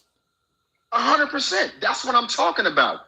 They don't know. When he's talking about signing an executive order to get rid of Board of Education and DEI and CRT, they're trying to whitewash history so they can tell their version of it. And when I check this out, when I just said what I said, right? I'm looking in the comments when I said, show me something with white folks. MAGA, this house dumb MAGA reaction. 300 and Spartacus. Spartacus. We talking about Spartacus. We're talking about. Somebody brought up the Titanic. Well, if you remember the Titanic, all the rich folks tried to get off fucking first, which is my point. They didn't give a fuck about them people that was in the basement. I was going to say, if I was going to bring up something worldwide, I would have said Braveheart. Yeah, and again, they weren't fighting against. Who were they fighting against? Everything you name, who were they fighting against? Other Each other. People. Yeah. Okay, then. That's what I'm saying. So the answer to that is there is no example of it because they don't care about nobody else. Well, there is one example, I think, and that is what's happening in South Africa. The black people are fighting back and taking their properties back and oppressing white people to a smaller degree, but it's happening in South Africa. So I'll wait to see if that comes to a theater near you. They're not going to tell that story that way, Tim. No. They never do. They never tell a story with slanted to where they're doing the things that they're doing, right? True. Never. Matter of fact, I will tell you one, and most of them have never seen it. Shaka Zulu, that whole series. But see, they don't want to talk about that. But But I digress. When I'm listening to these people talk about a proclamation and what's happening over in Gaza, he just told them a week ago we might want to clean it out. Didn't he just say that, Tim? Yeah. And move them elsewhere. And Egypt said we're not doing it, and Israel said we're not doing it. And you know, the crazy thing is when he said that the Jordanians and the Jordanians and the Egypt should take the Palestinians, I think one of the reporters told him they've already said they're not willing to do that, and he said, yeah, they will. So he's going to force them to take the Palestinians in, so they can take the problem. And this is what they are playing in all of our faces. White folks on that side, you know, we talk about the Irish in this country, like you said. Once that accent goes away, game over. Right. And then they turned around and started brutalizing us them damn selves. Yeah. The irony of that shit, right? So it's just it's time for people to stop making excuses and trying to make it seem like Trump is a victim or his administration is a victim. There's no victims over there. They have benefited from their white tea privilege for decades. They continue to do it. They continue to demonize people. It was not a win. I know you believe it was a win on those tariffs, but it wasn't a win. I disagree with you on that. I think that I know you do. Yeah, I know you do. But those countries did what he can't show as a leader, right? Because a lot of that stuff was already in motion. But anyway, but it doesn't matter because they figured out just make him think that he won and he'll be fine. They figured that out. Make him think. And see, here's the thing with like a strawberry milk. It's a win because you believe it's a win because he says it's a win because he'll never admit when he lost. Hence J6 when Janae gets up here and tries to say, why are we still talking about J6 since she brought it up? She came in. Well, the thing about it is, like, Janae claimed that she ain't heard Trump talking about J6. I'm like, yeah, he's always talking about J6. But she also said that she was well versed and she does her homework. So if she did her homework, she would have seen the things that would clearly show that it was never stolen. Yeah, you know. Right? So you got to be careful what people tell you. Well, right? I'll tell you something, because when she was talking, I still got she was covering so much. When she said that I do my homework, I'm well versed, I actually literally wrote down on my notes, I meant to tell her, if you believe what you believe on January 6th, you're not well versed. I actually have it written down to tell her that, but she was covering so much, I didn't have a chance to get to it. Right, because if she was well versed, she would have seen the indictment. She would have seen all the evidence that showed it wasn't stolen. She would have known that he lied. She would have known all of that if she was well versed, but she wasn't. But she believes that she is. See, that's the thing. And here's the one thing that white America can do consistently. They can believe what they want, and they can go back into their lives because they have the privilege and the complexion for the protection. See, they can go back in their lives and say whatever they want and go back into their communities and believe it because most of the people around them believe it. Because they're not living in any diversity anyway. That's why they have a problem with the word diversity. That's why they have. Did I lose you? I don't really know anything about it. Okay. No, I'm still here. Yeah, I see the comments. I don't know anything about diversity and inclusion and equity. Yeah, Stevie D says, please tell me, LOL, this fucking guy. Stevie, you got to explain what you're talking about. But yeah. But Stevie D is a perfect example, Tim. As soon as we start talking about something they can't relate to, they can't relate. That's the whole problem, because they think that the history that their life experience is the only experience. And when you start telling them something that they can't relate to because it makes their race and their colonization that they've been born into so bad they don't want to face it. But the funny thing is, you wouldn't tell somebody that was a victim of you wouldn't tell Lincoln Riley's mom and dad to get over it, would you? That's a great point. That's a great point. They wouldn't tell other people to get over their past, but for some reason, white folks always find a way to tell us to stop whining. But these were the motherfuckers talking about eggs and gas and milk, and now none of that shit is moved, and now it's going to take time. They're walking hypocrites, and it is what it is, and they're going to be who they're going to be. My only task is to make sure that my kids and my community and the people around me understand what the truth actually is, and not all this bullshit they're talking, because it's ridiculous. So how do you do that if we do end up losing the Department of Education, and it becomes clear that many of the Bible Belt states is playing games with history? How do you ensure that the kids of tomorrow know what happened?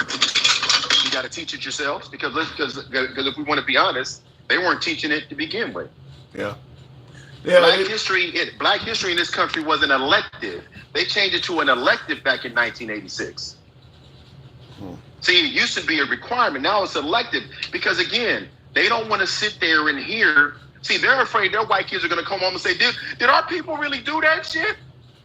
Yeah. They're afraid of that. That's their problem. They're afraid of that. They're afraid to say, but they'll be quick to talk to their kids about the problems in our community. That's why they're afraid. See, they have no problem talking about fear about Hispanics and Haitians and all this, because he just did it. He just showed us everything I just said. It's not like I'm making it up. But you can't say nothing wrong about white folks, because now we're fear-mongering and all this shit. They don't want to teach it. They don't want them to know, because then they got to atone for it, and then they got to say, and you voted for somebody that feels that way? They don't want to look in the mirror. If I said this before, and I do agree with you that there's been a concerted effort since forever, basically, since the beginning of the time, to downplay what happened during our darkest periods. But I do believe we could get past that stuff if they would just put everything on the table and quit downplaying it. I mean, I think the downplaying it is what keeps it going on, what keeps things dragging on, because the more you lie about stuff, the further out in the future you drag it, because in the future, somebody's going to prove you lied today. So just get it all out, like Black Wall Street, for instance. That didn't come out, clearly for probably 100 years. Like, just tell the truth. Matter of fact, I challenge you. Every time ask them, do they know about Black Wall Street? Most of them still don't know. Yeah. And then they'll say, well, I have to go do my research. And it's like, yeah, but you won't. You're not going to get off this live and go Google that shit. Well, I think the answer would be more like, look, it happened a long time ago. Nobody that suffered during Black Wall Street is alive. I think one or two of them might still be, but they're going to say, it's a long time ago. They're not alive anymore. Let's just get over the past. As if burning down as if burning down an entire 3 or 4 city blocks of all black-owned businesses because a white woman got scared on an elevator because she was on an elevator with a black man and said that he did something to her that he didn't, and so they tried to go get him out. So somebody wanted to know about it, and all the white folks in the town wanted to go get him out of the jail and hang and unalive him. And black folks that came home from the war rose up and said, "Not today." And then they got all the towns and aligning towns around. They basically formed a lynch mob. They basically formed a lynch mob. Yeah. And went and burned the whole city down behind a lie. But we've heard this story before. Isn't there a young man named Emmett Till that's not with us because they said he just smiled at a white woman? Well, I hate to rehash something people don't like me talking about, but that's why I was so critical of the Haitian migrant comment, because it could lead to that happening there, where you might give somebody, an excuse to go into that city and start, killing a bunch of Haitians because they believe, you don't convince folks that they're eating folks' pets. When you start making crazy rumors like that, you can get people killed. So that's why I've been fairly critical of Trump for saying that. And of course, he's been in office now, and we've seen no evidence. In fact, they've not made any effort to even prove what he said was true. Because it doesn't impact them. And MAGA React just said it, and Janae just said it, and they just want us to just, why are we still talking about this stuff moving on? Because it matters. I mean, I know it doesn't matter to you. I know it doesn't matter to your whiteness. I know it doesn't matter to your white privilege because you don't want to lose that. But it does matter because just what you just said. But we know that, Tim. That's why we're pushing back going, now stop saying that because people will get unalived by these lies that white America tells. Yeah, you can get people killed with that. And also, too, I will say this. I got to move it on from here. I know you got to go somewhere, too. But I will say this also. In regards to suggesting we move on from the past, you can't say that if you're also defending folks waving the Confederate flag and statues. These events happen at the same time. So when you're suggesting that African Americans get over slavery, but you're defending folks waving the Confederate flag and talking about their ancestors and mentioning that it's all about pride and heritage. If you're waving the Confederate flag, talking about how you feel about your ancestors, you got to understand you may remind me of mine that existed during the same time. So it makes no sense to say you can talk about your ancestry, but mine I need to get over. And that's kind of what we've been doing in this country. If you want to get past, if you want to stop discussing the past, everybody has to do it. Now, Trump is talking about renaming bases back after Civil War soldiers. So he clearly wants the conversation to continue. So once he renamed that base back to folks from the Civil War, that's going to promote a conversation for people to talk about all the evil things that were happening back then. So and then we're going to be told to shut up and dribble.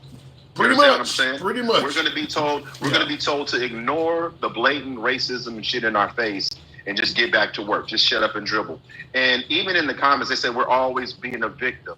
And that's the funny part about it. It just kills me how they just continue to trivialize or minimize what happened to our people and how it still impacts us today. And they act like a lot of black folks that were living back then aren't here anymore. They are still here. There are some that are still alive. There are some that did go through it. I see one every day. I see my grandmother every day. She's 102 years old. She's seen all the bullshit. So when people want to act like this was 300 years ago, it started back then. But I'm going to tell you this, and I'm going to land my plane here.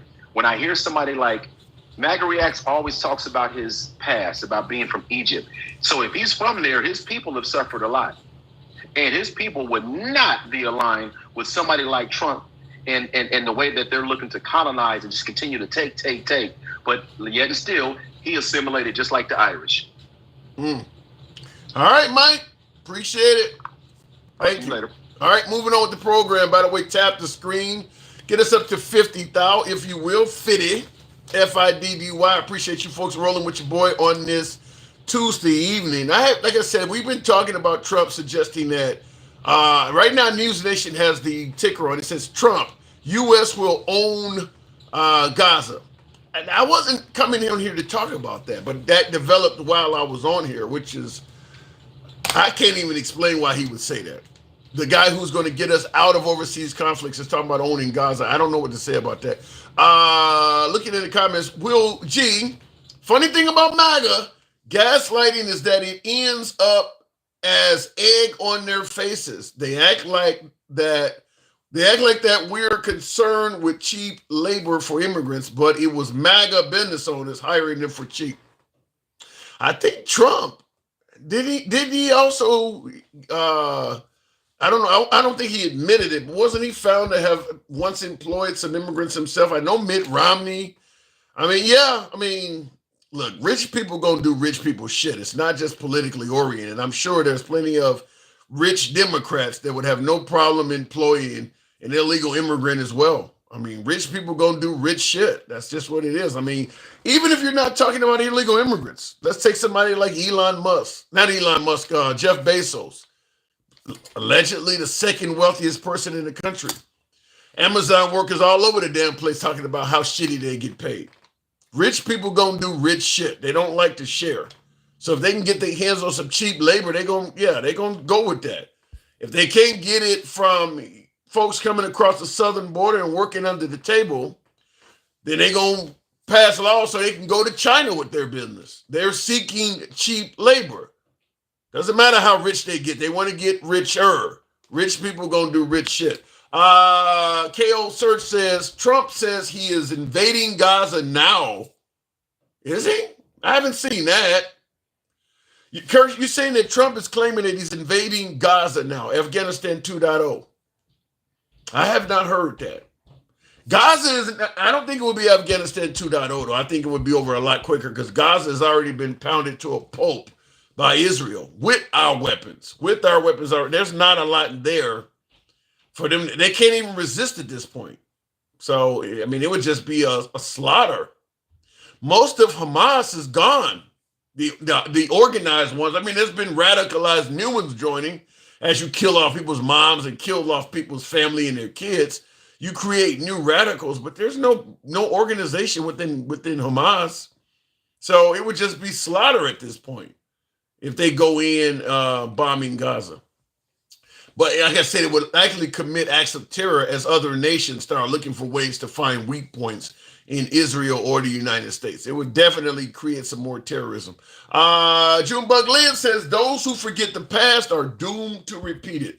I agree with that, and that is probably why there's a concerted effort to not educate people about the past. That's part of it. Also, what Mike said, I believe is true as well. Some folks do not want to admit what granddad or great-granddad was involved in. Good example, when you look at, I can't think of the little girl's name, but it was, someone versus Topeka Board of Education, where this little black girl, there's a photo of her, going to a white school when they first integrated. And you got all these white people that were literally spitting on this girl. I mean, full-grown adults like you and me, spitting on somebody in elementary school because you didn't like her skin color in your school. A lot of folks don't want to admit that those are people's grandmas and grandpas in that picture.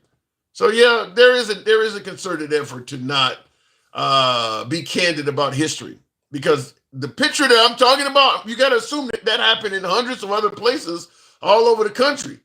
That's just the one that was photographed. Brown versus the Board of Education. That's the one I'm talking about, Travelman. Yep. Appreciate the input. And I certainly want to give a shout out to JPT Farms for the hat and mustache. Yeah.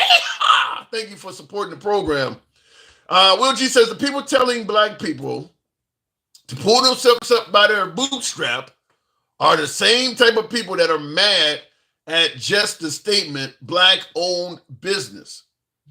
Say that we need to diversify as they bash DEI. Yeah, the phrase black-owned business might soon be a crime soon. Support black businesses. Trump may say, because let's be clear, I know I'm going to get some hatred from the left when I say this, but if you had white people saying support white-owned businesses, the African Americans, the black people would go crazy for that. There are some cases like that. I know why it's being done. I'm not saying that it hasn't been done for legitimate reasons. I'm just simply saying it sounds racist if said in reverse. Just like Black Lives Matter If said in reverse, white lives matter sounds racist. I'm just telling you. It's you know how it goes. And under Trump, he's going to buy into that. So we'll see what happens. MAGA saying, why are we worried about the past as they are actively turning back the clock where blacks were made to be abused through laws and codes? I actually asked someone that. One of my viewers talking about we need to move on and stop talking about January 6th and move on, stop talking about the 2020 election. And I brought up Roe v. Wade and getting rid of Black History Month and things like that. And I said that, like, how can you say we need to move on when we're clearly going back in a lot of areas? We're clearly doing that. I don't think that's up for debate at this point. We're clearly going backwards in areas. Dencal, good evening. Welcome to the show, Dencal. Saw you. I meant to bring you up earlier, but Dencal, good evening. If the box brings you up. Can you hear me? Yeah, I'm here. Hey, so what do you think? You think we're going to end up owning the Gaza Strip? Yeah, I mean, he said it. He was sitting right in front of Netanyahu, and he said, we're going to own it, and we're going to take it, and we're going to develop it, and we're going to make it nice. But then at the end, he said, we're going to make it nice for the people of that area. That could be Israelis. Watch what Trump talk. That could be Israelis. Watch what Trump. Right. But like some of the people I heard earlier were making it seem like he was going to do that, and then all of the Palestinians get to come back to this beautiful night. That's not how it works. I don't think anybody. Yeah, I don't think. I think anybody that's saying that, like, I think it was MAGA reaction. Somebody. There's no way in hell Trump is going to spend a whole bunch of U.S. taxpayer money to make Palestinians have a nice homeland. It's just not going to happen. Right. If we fix that area up, they ain't coming back to it. Right, and his son Jared has said years ago. It's oceanfront property. He said that would be a great place to develop beachfront property. Like it's no way these people we know of as Trump, that he's going to develop something and let other people live there. And he also said basically managing it is going to be America. Like we're going to stay there and run it. Damn. So he is possibly going to expand the size of the United States. Like I mentioned earlier, one of my callers. Would that be a good thing if Trump gets in there and expands the size of the United States, whether it's Panama, whether it's Canada, whether it's Greenland? Now we're talking about Gaza. It's clear he intends to expand the size of the United States. No, that wouldn't be a good thing because it would further the whole reason why a lot of these T groups don't like us, because we over there in their neck of the woods trying to call shots. Most of them have been saying, just leave. Yeah, we're going to have our growing pains and stuff, but we don't need you to save us. Yeah. And so going in there saying he's going to build it up and we're going to spend all of those billions of taxpayer dollars because he already said it's all rubble. We're going to have to go down there. We're going to have to go through, find all of the mines. We're going to have to go through, find all of the tunnels. We're going to have to re-level all of that land and build a whole nother society on top of it. He can't. He's not going to do that with no return on investment. Yeah, and that's what I'm going to respond to that. I see in the comments, Gen X says Trump literally said, build it up with them, create jobs, housing, a nice area for them folks. Peace. Now, yeah, I didn't see that. Not only did I not see it, it goes against what Trump promised, which is not sending money back overseas anymore. Why would he suddenly do? Because a lot of folks believe that the Palestinians got what they deserve by attacking the Israelis, including Trump. Why would he go and fix up a nice country for them and give it to them? Trump is a businessman. He ain't gonna do some shit unless he gets something out of it. Why would he do that? Right? Didn't they say they wanted a businessman? Yeah, that don't make any sense at all. Humanitarian? Yeah, he's not a humanitarian. He ain't doing nothing for the greater goods of all of that stuff. And we already understand that a lot of those people, that even if they were just regular Palestinians, they have converted now. They are Palestinians. They are Hamas now. Yeah. Yeah, I think they've watched 20, 30, 40,000 of women, children, innocent people die. You think their families are are now going to all of a sudden thank America for building. No. They don't care about that stuff. It wouldn't have happened if it wasn't for American ordinance. I mean, so Israel would not have done all of that if America wasn't still giving them weapons. And Gen X, I see your comment. You said I like just watched ITV. You just watched it on TV. I'm saying it. The fact is, it doesn't matter if he said it or not. People don't believe that. He ran a campaign on not spending money overseas, not getting involved in conflicts. And he has never spoken favorably of the Palestinians. The idea that he's suddenly now going to build them a beautiful homeland in which we gave weapons to Israel for them to destroy, it's not believable. I get that he said it, just like he said about the election and the Haitian migrants. I mean, he says some things that are not always true. I don't think anybody believes that. Right, but they want us to, they want to be the Trump interpreters. And then on one side of the fence, they make a point, and then the other side, they say, well, he didn't mean it. Yeah. Like, how are you supposed to have a conversation with somebody who can just in the middle of the conversation just flip and say, nah, I know he said it. Well, first of all, they start out with he didn't say that. Yeah. But then when you prove it to them that he said it, then it meant something else. Then it meant something else. You could tell he was joking. Yeah. Like, there was no smile on his face. There was no audience for comedy. I wish I've said that before. I wish I could learn the skill of interpreting Trump, because you're right. MAGA can interpret him. If he says something, they know when to take him seriously, when to take it at face value, when it's a joke. Like, how can you tell the difference? I mean, his like you said, his facial expressions don't change. Ain't nobody in the room laughing at this shit, but somehow you determined it was a joke. Like, I don't. That's why you always make the joke with me that is taken out of context, because they say it all the time. I don't know how they do it. It's ridiculous. How can we have a real good conversation if at the end of the day, even when I provide you with all this evidence, you say, well, look what Biden did. Like, we can never get to an understanding of what facts are if you're just going to move the goalposts every time. We're going to leave this conversation and you're going to go somewhere and say, I destroyed them in that live. And you didn't. But that does show you how powerful he is. He could be the most powerful president we've ever had. Oh, he definitely is right now. He is. Like, as much as it pains for me to say, for him to just make these executive orders that we all know go against the Constitution, literally we know that he committed a crime in allowing these people to stop already appropriated funds from Congress. Congress controls the purse strings. Yeah. If the president doesn't like something they do, he can veto it, but he doesn't get to say, well, no, we just gonna cut everything off and only turn back on the stuff when the outrage gets so big that he say, oh, I wasn't talking about that. Is it possible? Is it possible that folks are just scared of him?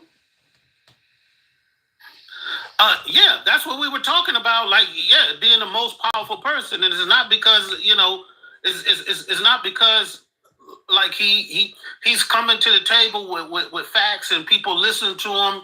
Like maybe Obama, like he was able to get into a room with a person, sit down, talk about facts, talk about history, and come to some type of conclusion. That's not what he's doing. He's just saying, I said it, and so therefore go do it.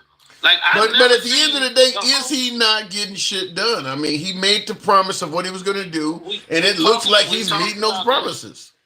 We've talked about that, getting shit done. If he's taking both sides of an issue and one issue prevails, did he win? Like, if he's taking both sides of every issue. Okay, let me give you some examples. Like the border. Is he not getting shit done in regards to securing the border and getting immigrants out of the country? I mean, that's an iffy question because he hasn't. How is that iffy? Hundreds of people are getting deported every day to the point where they're scared to show up to work. You're saying that's an if? No, I'm saying that is not what he campaigned on. We already talked about this, and you're providing cover for those people. We already have acknowledged if he wanted to do it, he would have to deport up to around 2,400 people every day for the next 4 years to achieve his goal. That's not what he's doing. He's doing exactly what he said. what we said. He's putting these people on TV. He's parading them out. He's calling them rapists and murderers. And people say, look, ain't he getting it done? He's getting something done. I get your point, and that certainly is happening. But my guess is he's probably going to get close to that 2,400 number. I think it's going to continue to rise as he gets more agents. I mean, they got quotas and every damn thing. I think it's going to happen. Right, but you have to understand where he's going to have to get this money. It ain't like Congress going to tell him no. But it also ain't like he's got filibuster. Like he doesn't have a filibuster, and he doesn't have ways for people to stop him the same way they did when he tried to get the money for the first time for the wall.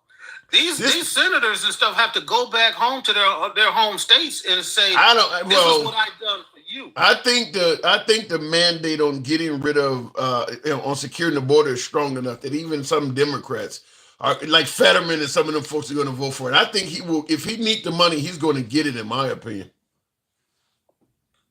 Hey, that's a possibility. But when we start this conversation with it, look, isn't he getting it done when we know the vast majority of what he needs to do is not getting done right now? I'm not going to say, oh, yeah, he's getting it done. He's doing something. Any president can do when I say getting it done, I mean the stuff he's telling you he's going to do. A lot of it is happening in real time.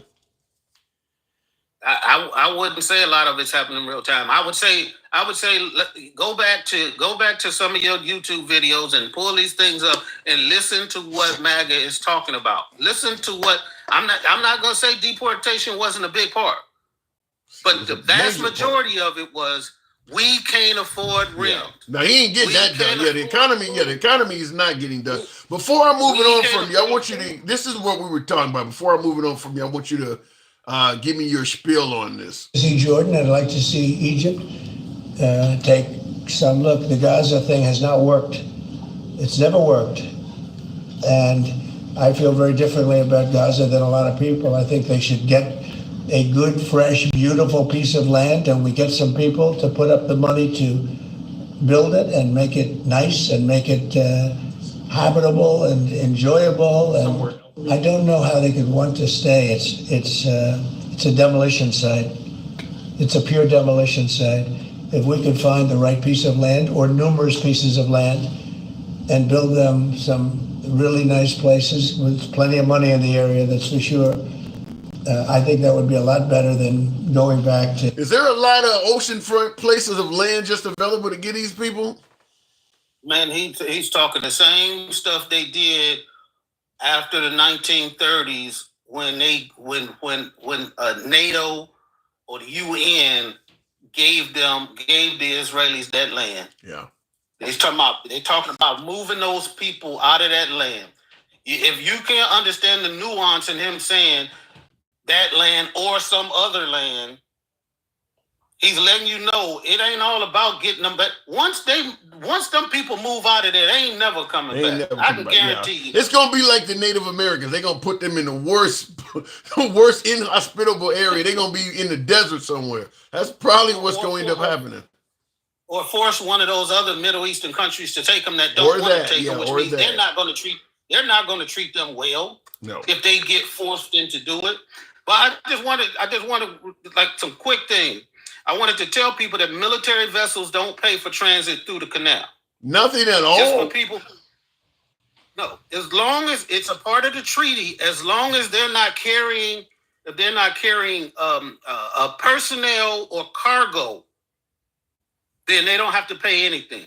Okay. So if they internalize that, they'll understand that they talking about they allowed us to get free transit. We already got free transit, and this is what they're talking about in these negotiations. He's not winning anything. When he negotiated with Mexico and say, "Oh, we want 10,000 troops on the border." She had already negotiated 15,000 troops and was going to do that with Biden. You're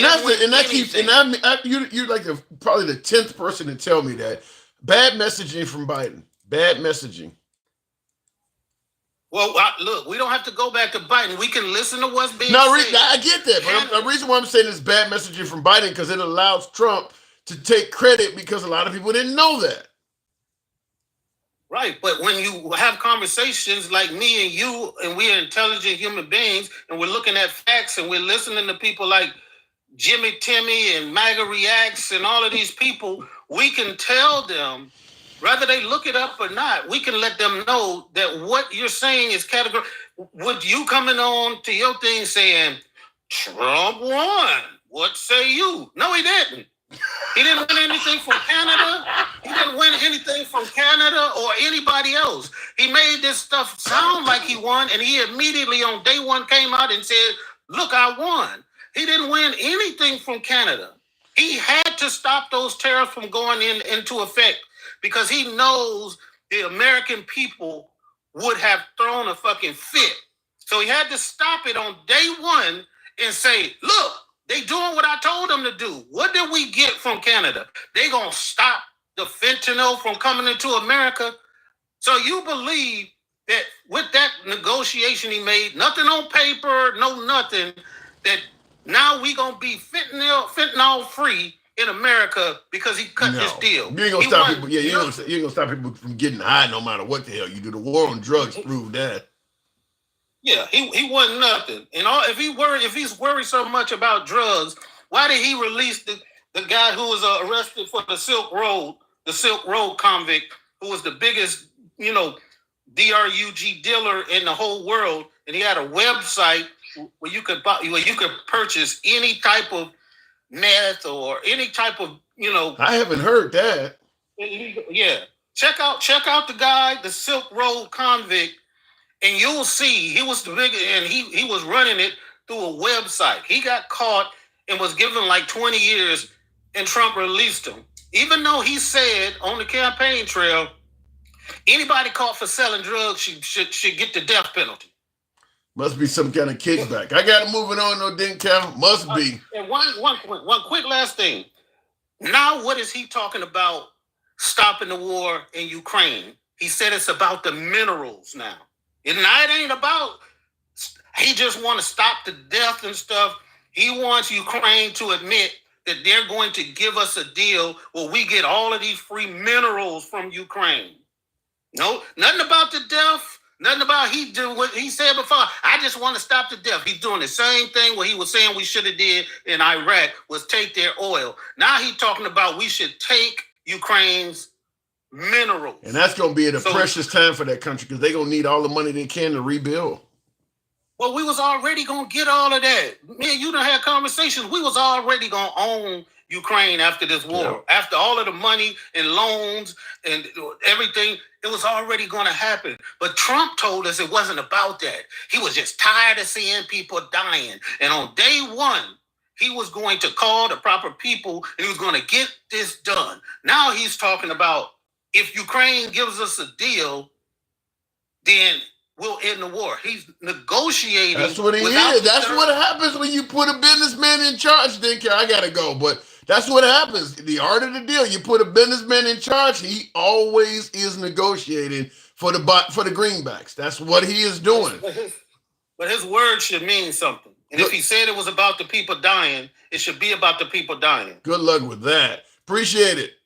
And I'm going to tell you, I've said on the program many times, people to the point where people tell me I got Trump derangement syndrome. I'll give Trump credit where I think he deserves credit, but his word is not very strong. So when he said his word should mean something, I mentioned it. Anytime Trump says anything that involves numbers, sizes, specifications, finance, anything that involves numbers, he is so likely to overestimate. I don't trust any numbers that come from Trump. So, how many immigrants have actually raped and murdered somebody? Whatever number he gives is greater than the actual number. When he had a mugshot, they asked him what was his height and weight. The numbers were greatly estimated. He was suddenly much more of a fit gentleman than what you're seeing on the screen. When he first came down the escalator, he was worth $15 billion. I'm just going to say his numbers. You got to pay attention to that. Whatever numbers he give, he's going to exaggerate those to his benefit. So I'm not a big fan of his numbers. I know he exaggerates a lot. Expanding is the complete opposite of what Trump campaigned on. Promises not kept.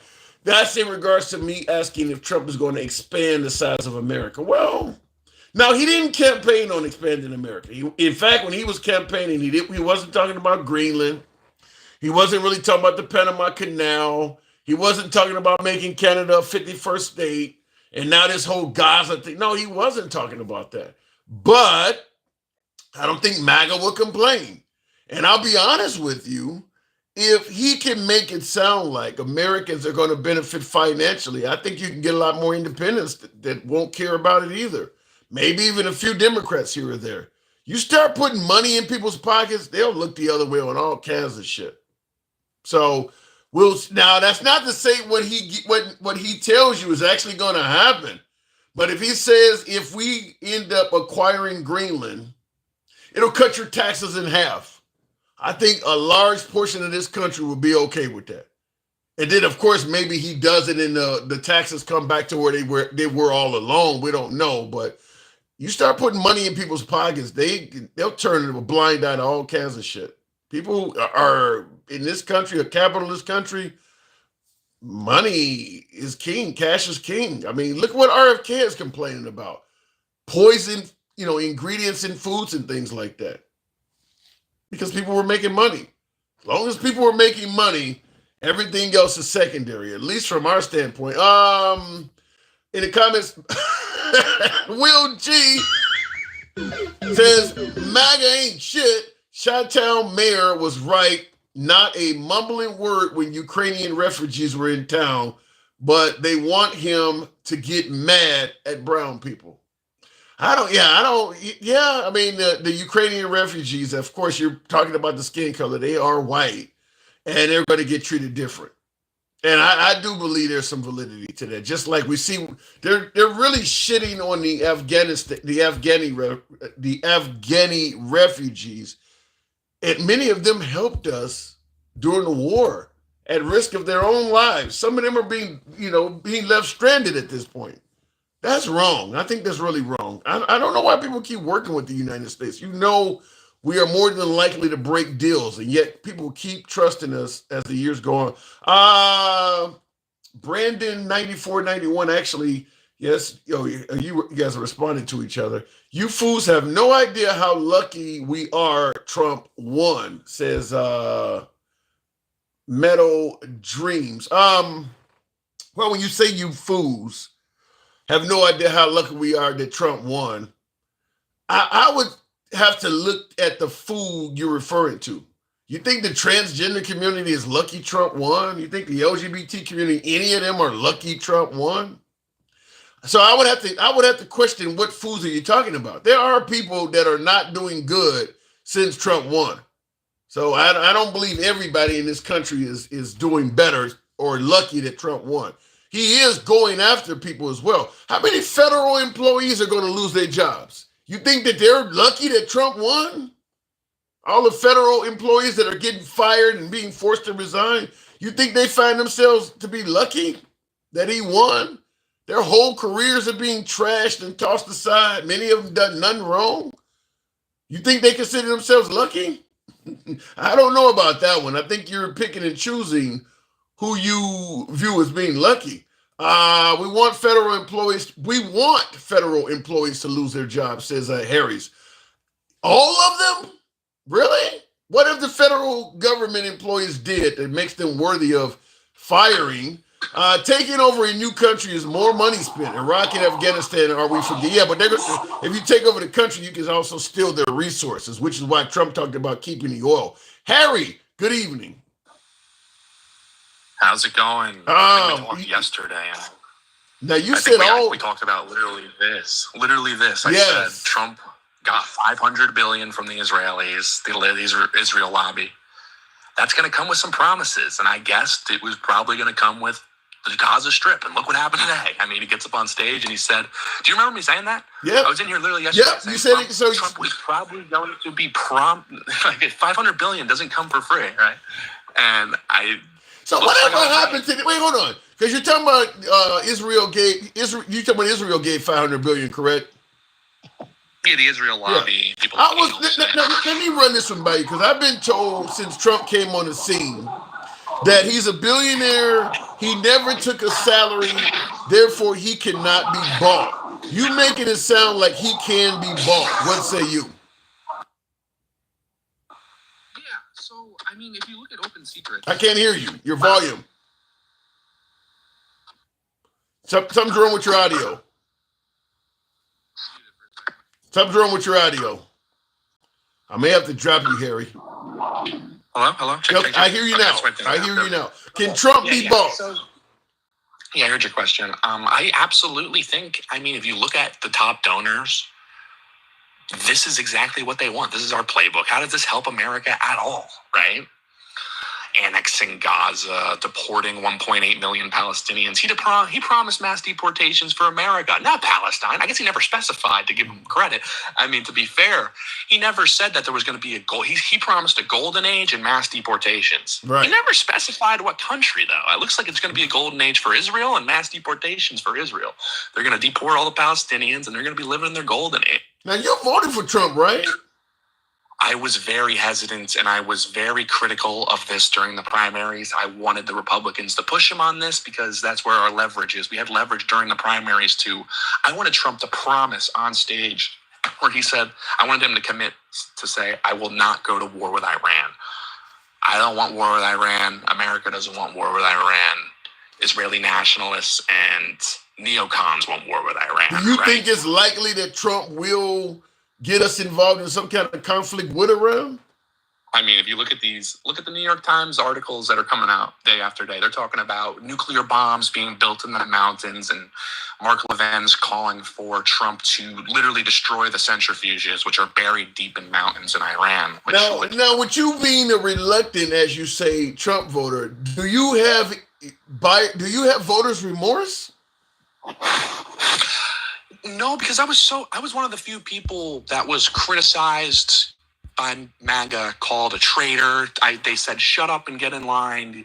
You're going to hand the country over to the Democrats. And I mean, if anything, I just feel vindicated because I called for this before the election. I knew he was going to do the bidding. Yeah, but you also voted for it to happen. Yeah. I also placed a large wager on Trump, so personally, So you're going to make a few bucks? Well, it was more than a few. It was a very large wager, largest wager of my lifetime. It was. So it almost sounds like you kind of view Trump as evil. I think Trump is. I love the guy. I don't think Kamala would have been any better. I think the Democrats are just as compromised. Is the fucked up part. But I don't know. It seems like he made a deal to get out of the whole. After October 7th, everything flipped. The betting market odds flipped. Media coverage on him flipped. They started really going after Joe Biden and the Democrats. And it comes with a deal. I don't think that stuff happens for free. The media doesn't stop castrating you and calling you all these terrible names and then flip on your opponent. You're actually being, considering how... You're actually being fairly reasonable today. I mean, we're on a different side of the aisle politically, but I think your points are resonating. I think you're being fairly reasonable. I'm just not one of these diehard boomer MAGAs that are going to say Trump is right about everything today. I actually have I do my own research on politics. I don't, listen to Fox News and Charlie Kirk. I'd like to think I have a deeper understanding on this than most people. So the real educated people on this stuff, no one's for the pro-Israel, neocon, conservative movement that is really running the Republican Party. I'm a conservative. I believe in conservative values. I don't believe in conserving Israel. I want to conserve the United States of America. And I don't think any of the neocons in the Republican Party even care about conservatism at all. A lot of them are pro-gay and a lot of them are pro-war. So it's like, what are you conserving if you're pro-gay in the Republican Party right now? I don't know if I'm seeing that. I mean, a lot of them are actively gay. Look at Dave Rubin. I mean, look at the guy who ran in we had a guy in New Jersey run as a gay Republican. He lost to Andy Kim, but I don't know. Yeah, the Republican Party, they're pro H-1B visas. They don't really care about nationalism. What are we really conserving in the party? And it's not much. We're conserving the legacy of Trump. That is, right now, the Republican Party, and maybe you can correct me and folks in the comments can as well, but in my opinion, the Conservative Party is not running on principles. They're running on defense of Trump. So it doesn't matter what the principle is. If Trump goes against it, they're with that. If Trump changes his mind tomorrow, they're going to go there. They are running on Trump. They're not running on the traditional right-wing principles. Yeah, I mean, oh, wow, we have a celebrity in the house. Faith Merrill. Wow, good to see you in here. This girl is famous for turning on Turning Point USA. She's beautiful. She's young. And she actually called out. She's in my live? Faith Merrill, 1776. She turned on Charlie Kirk for supporting Israel unilaterally. And she asked, why do we have to support this country? They kicked her out of Turning Point USA. She's young. She's beautiful. She is smart. It's great. You sound like Trump picking the next cabinet member right now. I love to see young people who have their heads screwed on right, willing to take a stance that is unpopular, but truly the right one. Where she absolutely. Let me ask you something, because in the comments, Strawberry Milk makes a point. I want to you'd be the guy to ask. Now, she's saying that Trump is going to get a third term. Do you see any possibility that Trump will try to be president for more than 8 years? He floated that idea before. He floated that idea. Was it a joke, though? Was it just a joke?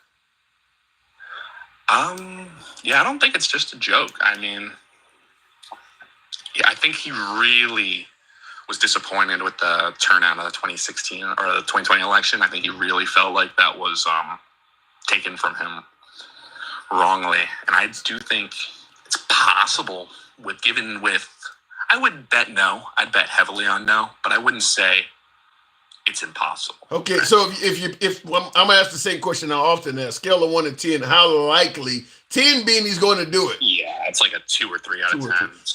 That's still not low. A 30% chance. Yeah, for something so drastic. Yeah, that's drastic. So, I mean, because obviously that would go against the Constitution. I mean, do you see him as somebody who views the Constitution as optional? I mean, the Constitution, I think he is bound to it more than I'd like him to be, right? I mean, because it goes What do you mean by that? The whole Constitution is kind of like a two-sided sword. It's like, I love how it protects us from these corporations, that it doesn't allow Amazon to completely rule us, and we have free speech and we're allowed to push back a little bit. But also, they use it against us so much. So it's like, all these immigrants now have constitutional rights and they don't live here, they're exploiting us, and it's a complete violation of like morality. So what do you want to say? So somebody enters America illegally, you want it where they have no constitutional rights at all? Do you think they should have 2A rights? Someone with no papers? Maybe the Second Amendment. No, but I mean, no constitutional rights at all? No, I don't think they should have 2A rights. I don't think they should have access to, representation, right? Why should they get a free lawyer if they break into our country? So if you come into the country illegally, and let's say, for instance, I know my neighbor is an illegal immigrant here, and she is gorgeous as hell. I've been trying to holler at her for years. She won't give it up. No constitutional rights, so I just go over there and take it. According to you, there's nothing they can do to me, right? Well, I don't believe in vigilante violence, right? I think violence. You're not answering the question, though. No, violence. They should have protections of basic human rights. Like, I should not be allowed to traffic them or whatever, or just sell their organs on the internet. But they don't have any due process. I mean, so what if it's a police officer that has been wanting to date her or whatever, and he creates a fake traffic stop or whatever, and he takes it from her? She has no due process. I don't know about due process. I think you should, in particular cases like that, I mean, I think it wouldn't be wrong to have access to a trial, right? I don't know if it has to be speedy. I don't know. But if we have to you pay do for understand representation. you're opening them up to be victimized by taking away all their rights. Well, they're opening us to be victimized by invading our country. I don't really like. It's like, what about? Like, you can have so many what abouts or what ifs when it comes to, like. Where's the invasion at though?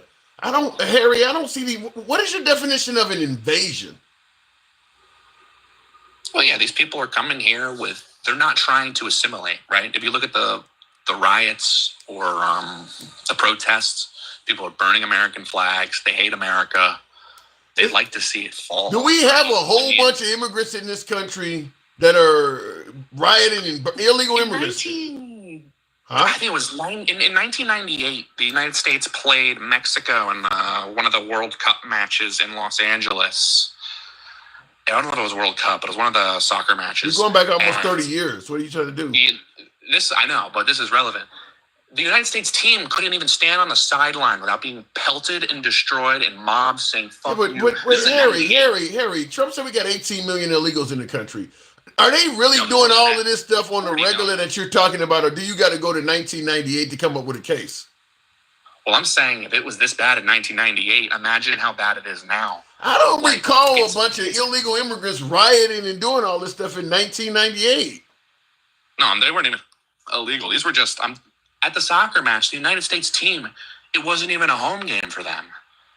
There were Mexican flags on. We've had people. They were getting pelted. Philadelphia just made it. Philadelphia. People didn't even care. Philadelphia just made it to the Super Bowl. Wait, hold up. Philadelphia just made it to the Super Bowl. We had white people beating the shit out of people. What? You talking about one soccer match, really?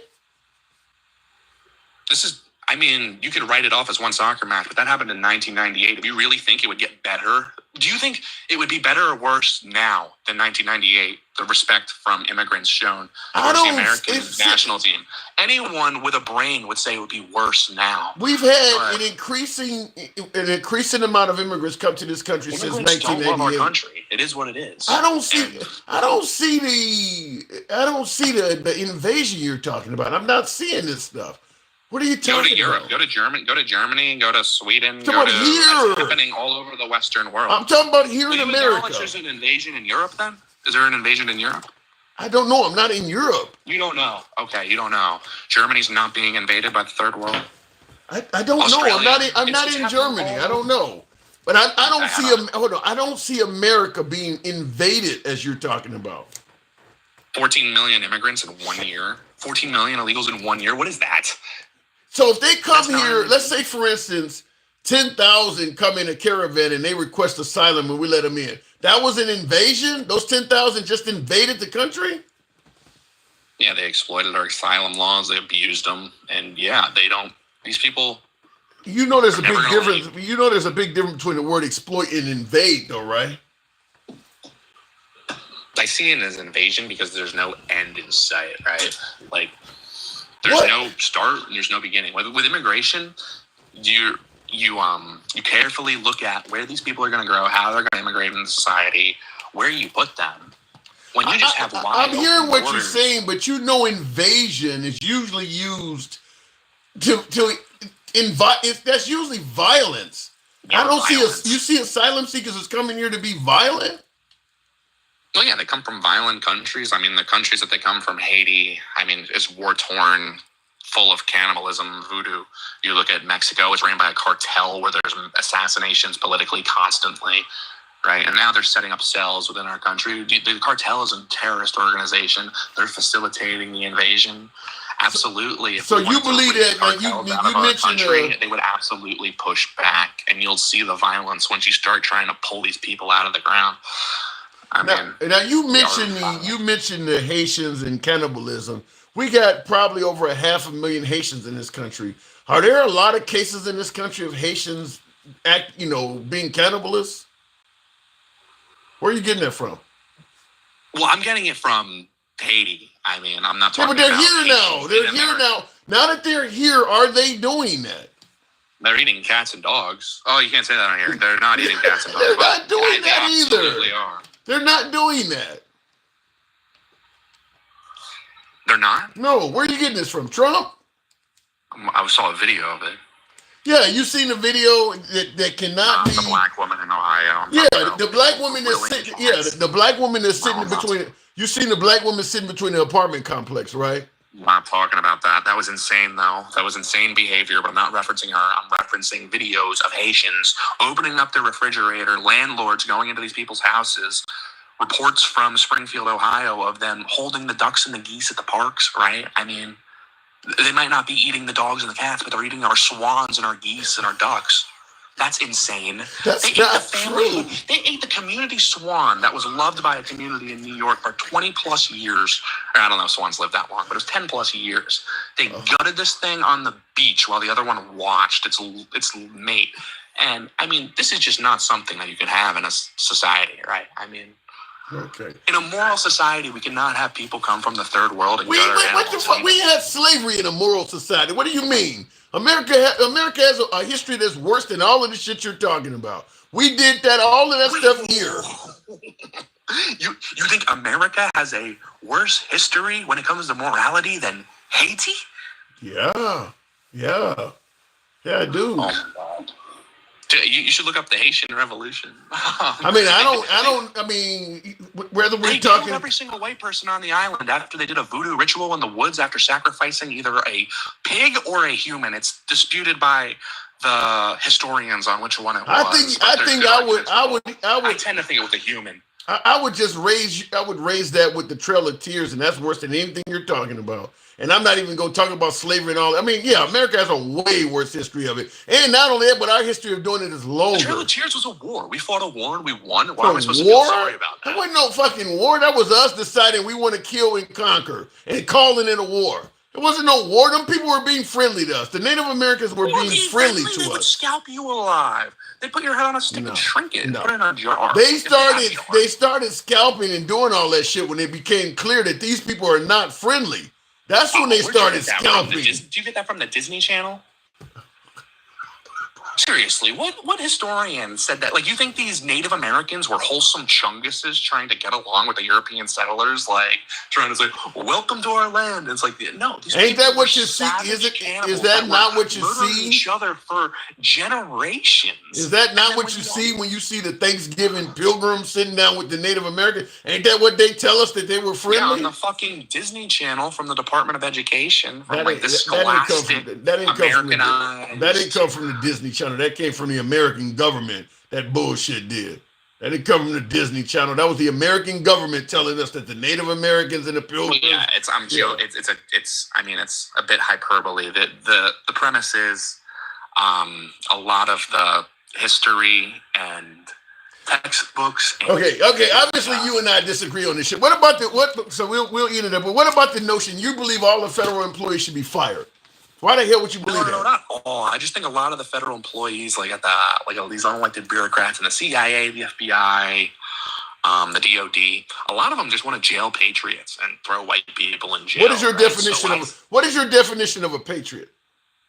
Well, here's someone who loves the American flag, loves grilling, loves like dogs and shit. Like the FBI, for example, was throwing them on watch lists, right, for being aggressive at school. Loves grilling, loves like, dogs and shit. And dogs and shit. It's like if you like grilling hot dogs or something. You're an American patriot. All right. Okay. All right, Harry. Absolutely. Do you not think the FBI was targeting these people at the school board meetings, the January 6ers, to no end? We're getting completely... I think the January 6ers would have been okay if they had never listened to Trump claiming the election was stolen. They would have been perfectly fine in their normal lives until they bought into that shit, went to the Capitol building, and did all that stuff they should not have done. If they had to just simply went about living their lives and did not fall for what Trump said, they would be okay. What about the people that didn't go in and were harassed, indicted? I don't know, because we're getting all of that from Trump, and he has not been honest on this. So you said the people that did not go in there, I would have to see. Hold on. I would have to see the case for every single person that got arrested, and because Trump did not do their cases individually, he's treating them all like they were 100% innocent. We will never know. Well, I'm not even talking about the ones that were arrested. I'm just talking about the persecution. Like, lawfare is a tactic. It doesn't always end in arrest, right? It is a very beneficial. I don't know, Harry. Harry, you jumped to the ones that didn't go in, but the ones that went in got pardoned too. So I mean, we can point out the ones you think are innocent, but the ones we know are guilty got treated the same way.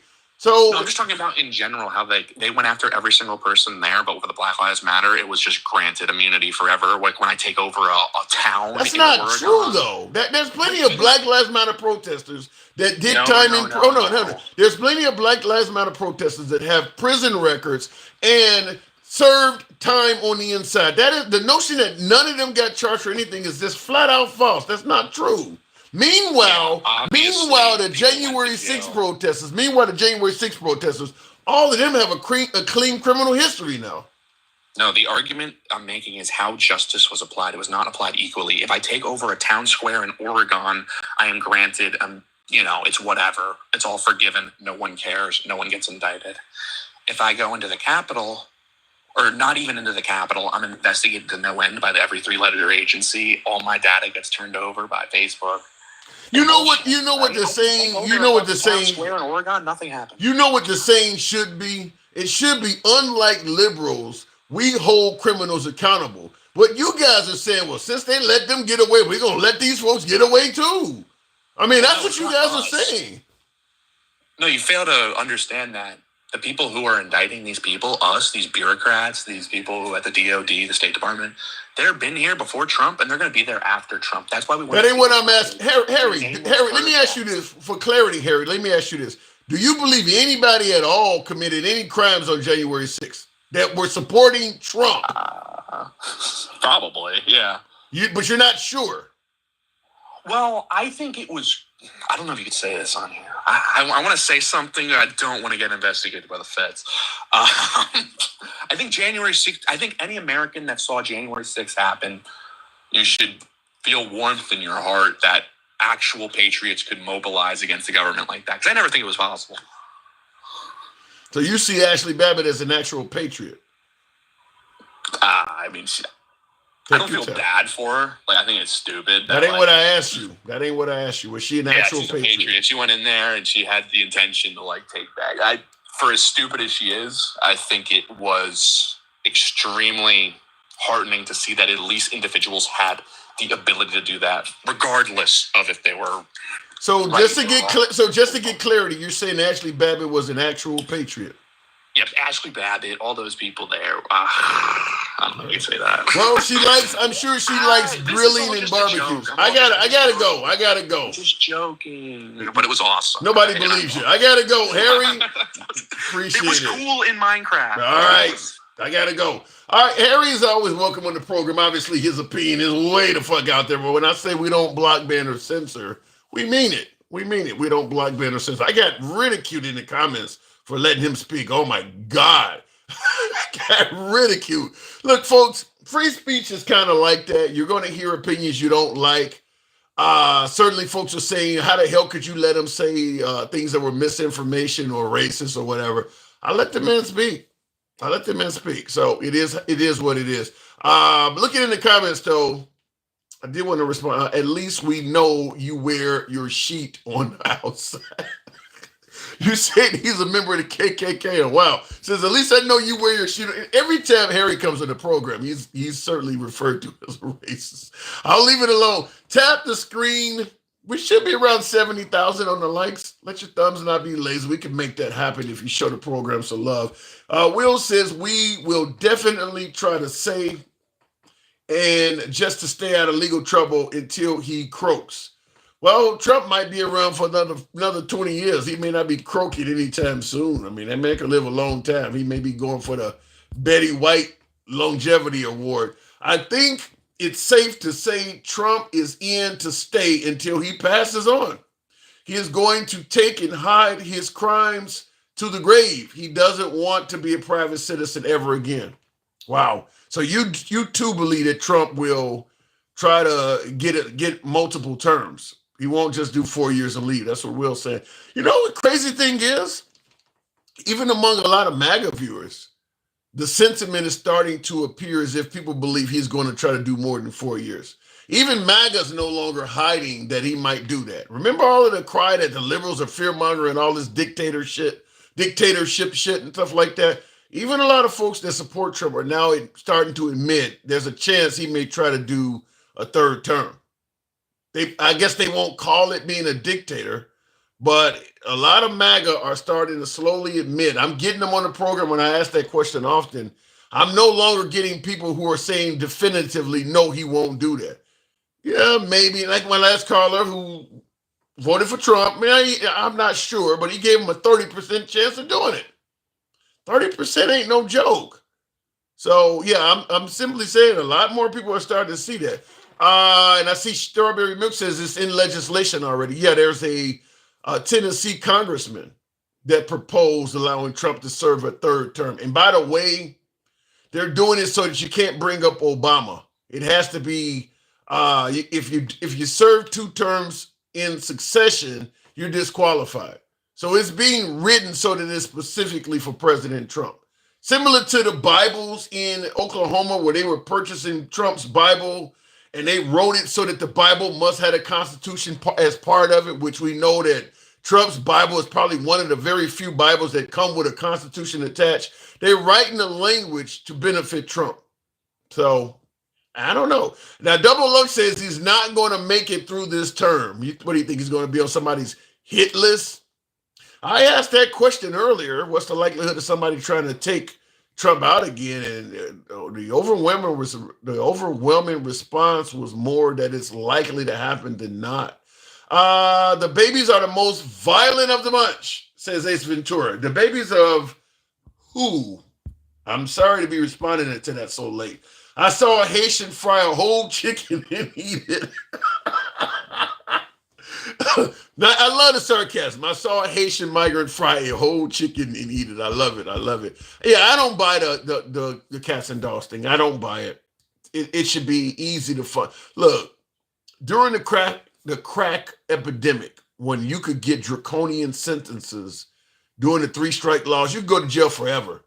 National Geographic, the Discovery Channel, the Learning Channel, they had no problem finding crack dealers that would let you come into the kitchen and watch them make this shit up, knowing that they're on video committing major felonies. Now, they wore a scarf and bandana so you couldn't see the face, but they were willing to let you see it. You're going to tell me you can't get a Haitian migrant eating a cat or a dog on video? When we got folks, every day you can go on YouTube and find people killing each other, assaulting each other, all sorts of major felonies you have no problem finding. This little small town, 20,000 people, you can't find nobody on video that are willing to, no, it ain't happening. Just like when Trump buried his ex-wife on his property for tax purposes. Trump ain't leaving office for his purposes. Third term, huh? Wow. I mean, he's going to get so much done that might be unfavorable to some, but he's going to do so much in the next 4 years. I can't even imagine what will happen if he get a solid 8 in a row. With so many folks in Congress, in the Senate, in corporate America that are already bowing down to him. He could be a de facto dictator by that time. Yeah, I think that it'll be a different America. Let's just say that. We'll be a far right country. I don't know if that'll be beneficial to us or not, but America will become a far right country if he's in there that long, in my opinion. Cheeky Chop says, yeah, he's going to be a dictator. I hope you guys are wrong. I really hope you folks are wrong for the sake of freedom. I'll just say that for the sake of freedom, I hope you guys are wrong that does not happen. Anyhow, folks, you know what this is. I got to step away. I do appreciate the 67th hour on the like department. You guys know how the program is ran. It is always about free speech here. We don't block, ban, or censor. Nevertheless, I will catch you guys tomorrow. Follow and subscribe. See ya. Thank you on YouTube as well.